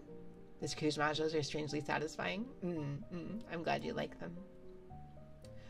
I might still make a schedule for next week, even though I'm only going to be streaming tomorrow and then hiatus starts. So I'm not sure if I'm going to or not yet. But I mean, that's, what it is. So, we will be streaming tomorrow.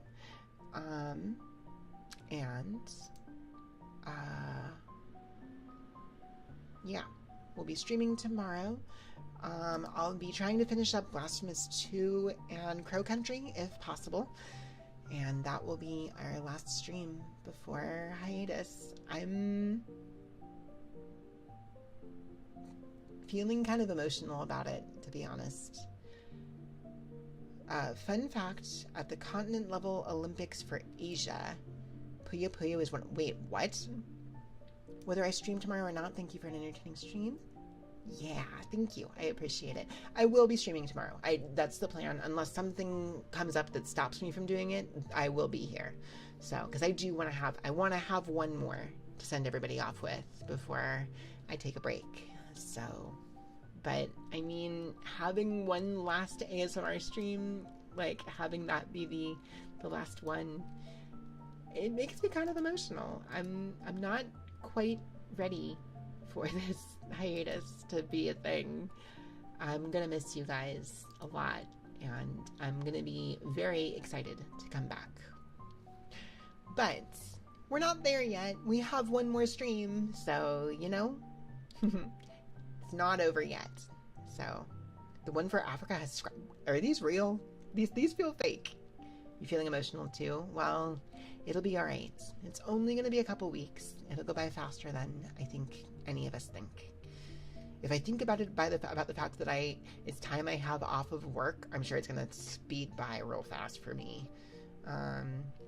So let's see. We haven't rated Kaya in a minute. She's only been going for an hour, for almost 2 hours, so she should be going for a while more. I think we're gonna do that. I'm gonna send you guys out to Kaya. Yeah, all right. If you Google, do the African games have Scrabble, it will say yes. I'll believe you. I'll believe you. It just sounds weird. At least you're a close friend from YouTube and you can rely on my ASMR thoughts. That's true. I might also try to see if I can get some things pre-recorded. in order to like upload some stuff to YouTube in the meantime. Hello, Remy. Welcome in. Thank you for the first time chat. How are you doing tonight? Let me see here. Boop, boop, boop, boop. Hang on 1 second. I wound up clicking on a thing there on accident. That's okay. Thank you for the posture check. There it is. Okay. The Super Sentai show Gao Ranger. Anyways, though, let me go ahead and start this up before we get any deeper. More like Sailor Gao, you know. All right, so those of you coming with me on this raid, we do have a raid message. It's good. It's morning for you, 7 a.m. Yeah, we're having a good time. We are about to raid out, but it was good seeing you. I'll be back again tomorrow night, though, or I guess tomorrow morning for you. So it's nice to meet you, though, and I hope you have a great day. So my buttons are still not working. Let me see. Raid message. If you are subscribed, that is the raid message right there. And if you are not subscribed, we've got you covered with this one instead. Please feel free to use either one of these as we raid out to Kaya. And I will see you guys tomorrow. Until next time, you guys. I hope you have a great rest of your night and a great start to your week. Thank you so much for the follow, Rami. I appreciate it. And I will see you next time. Have a great night, chat. Hang tight for that raid. Sleep well. Good night.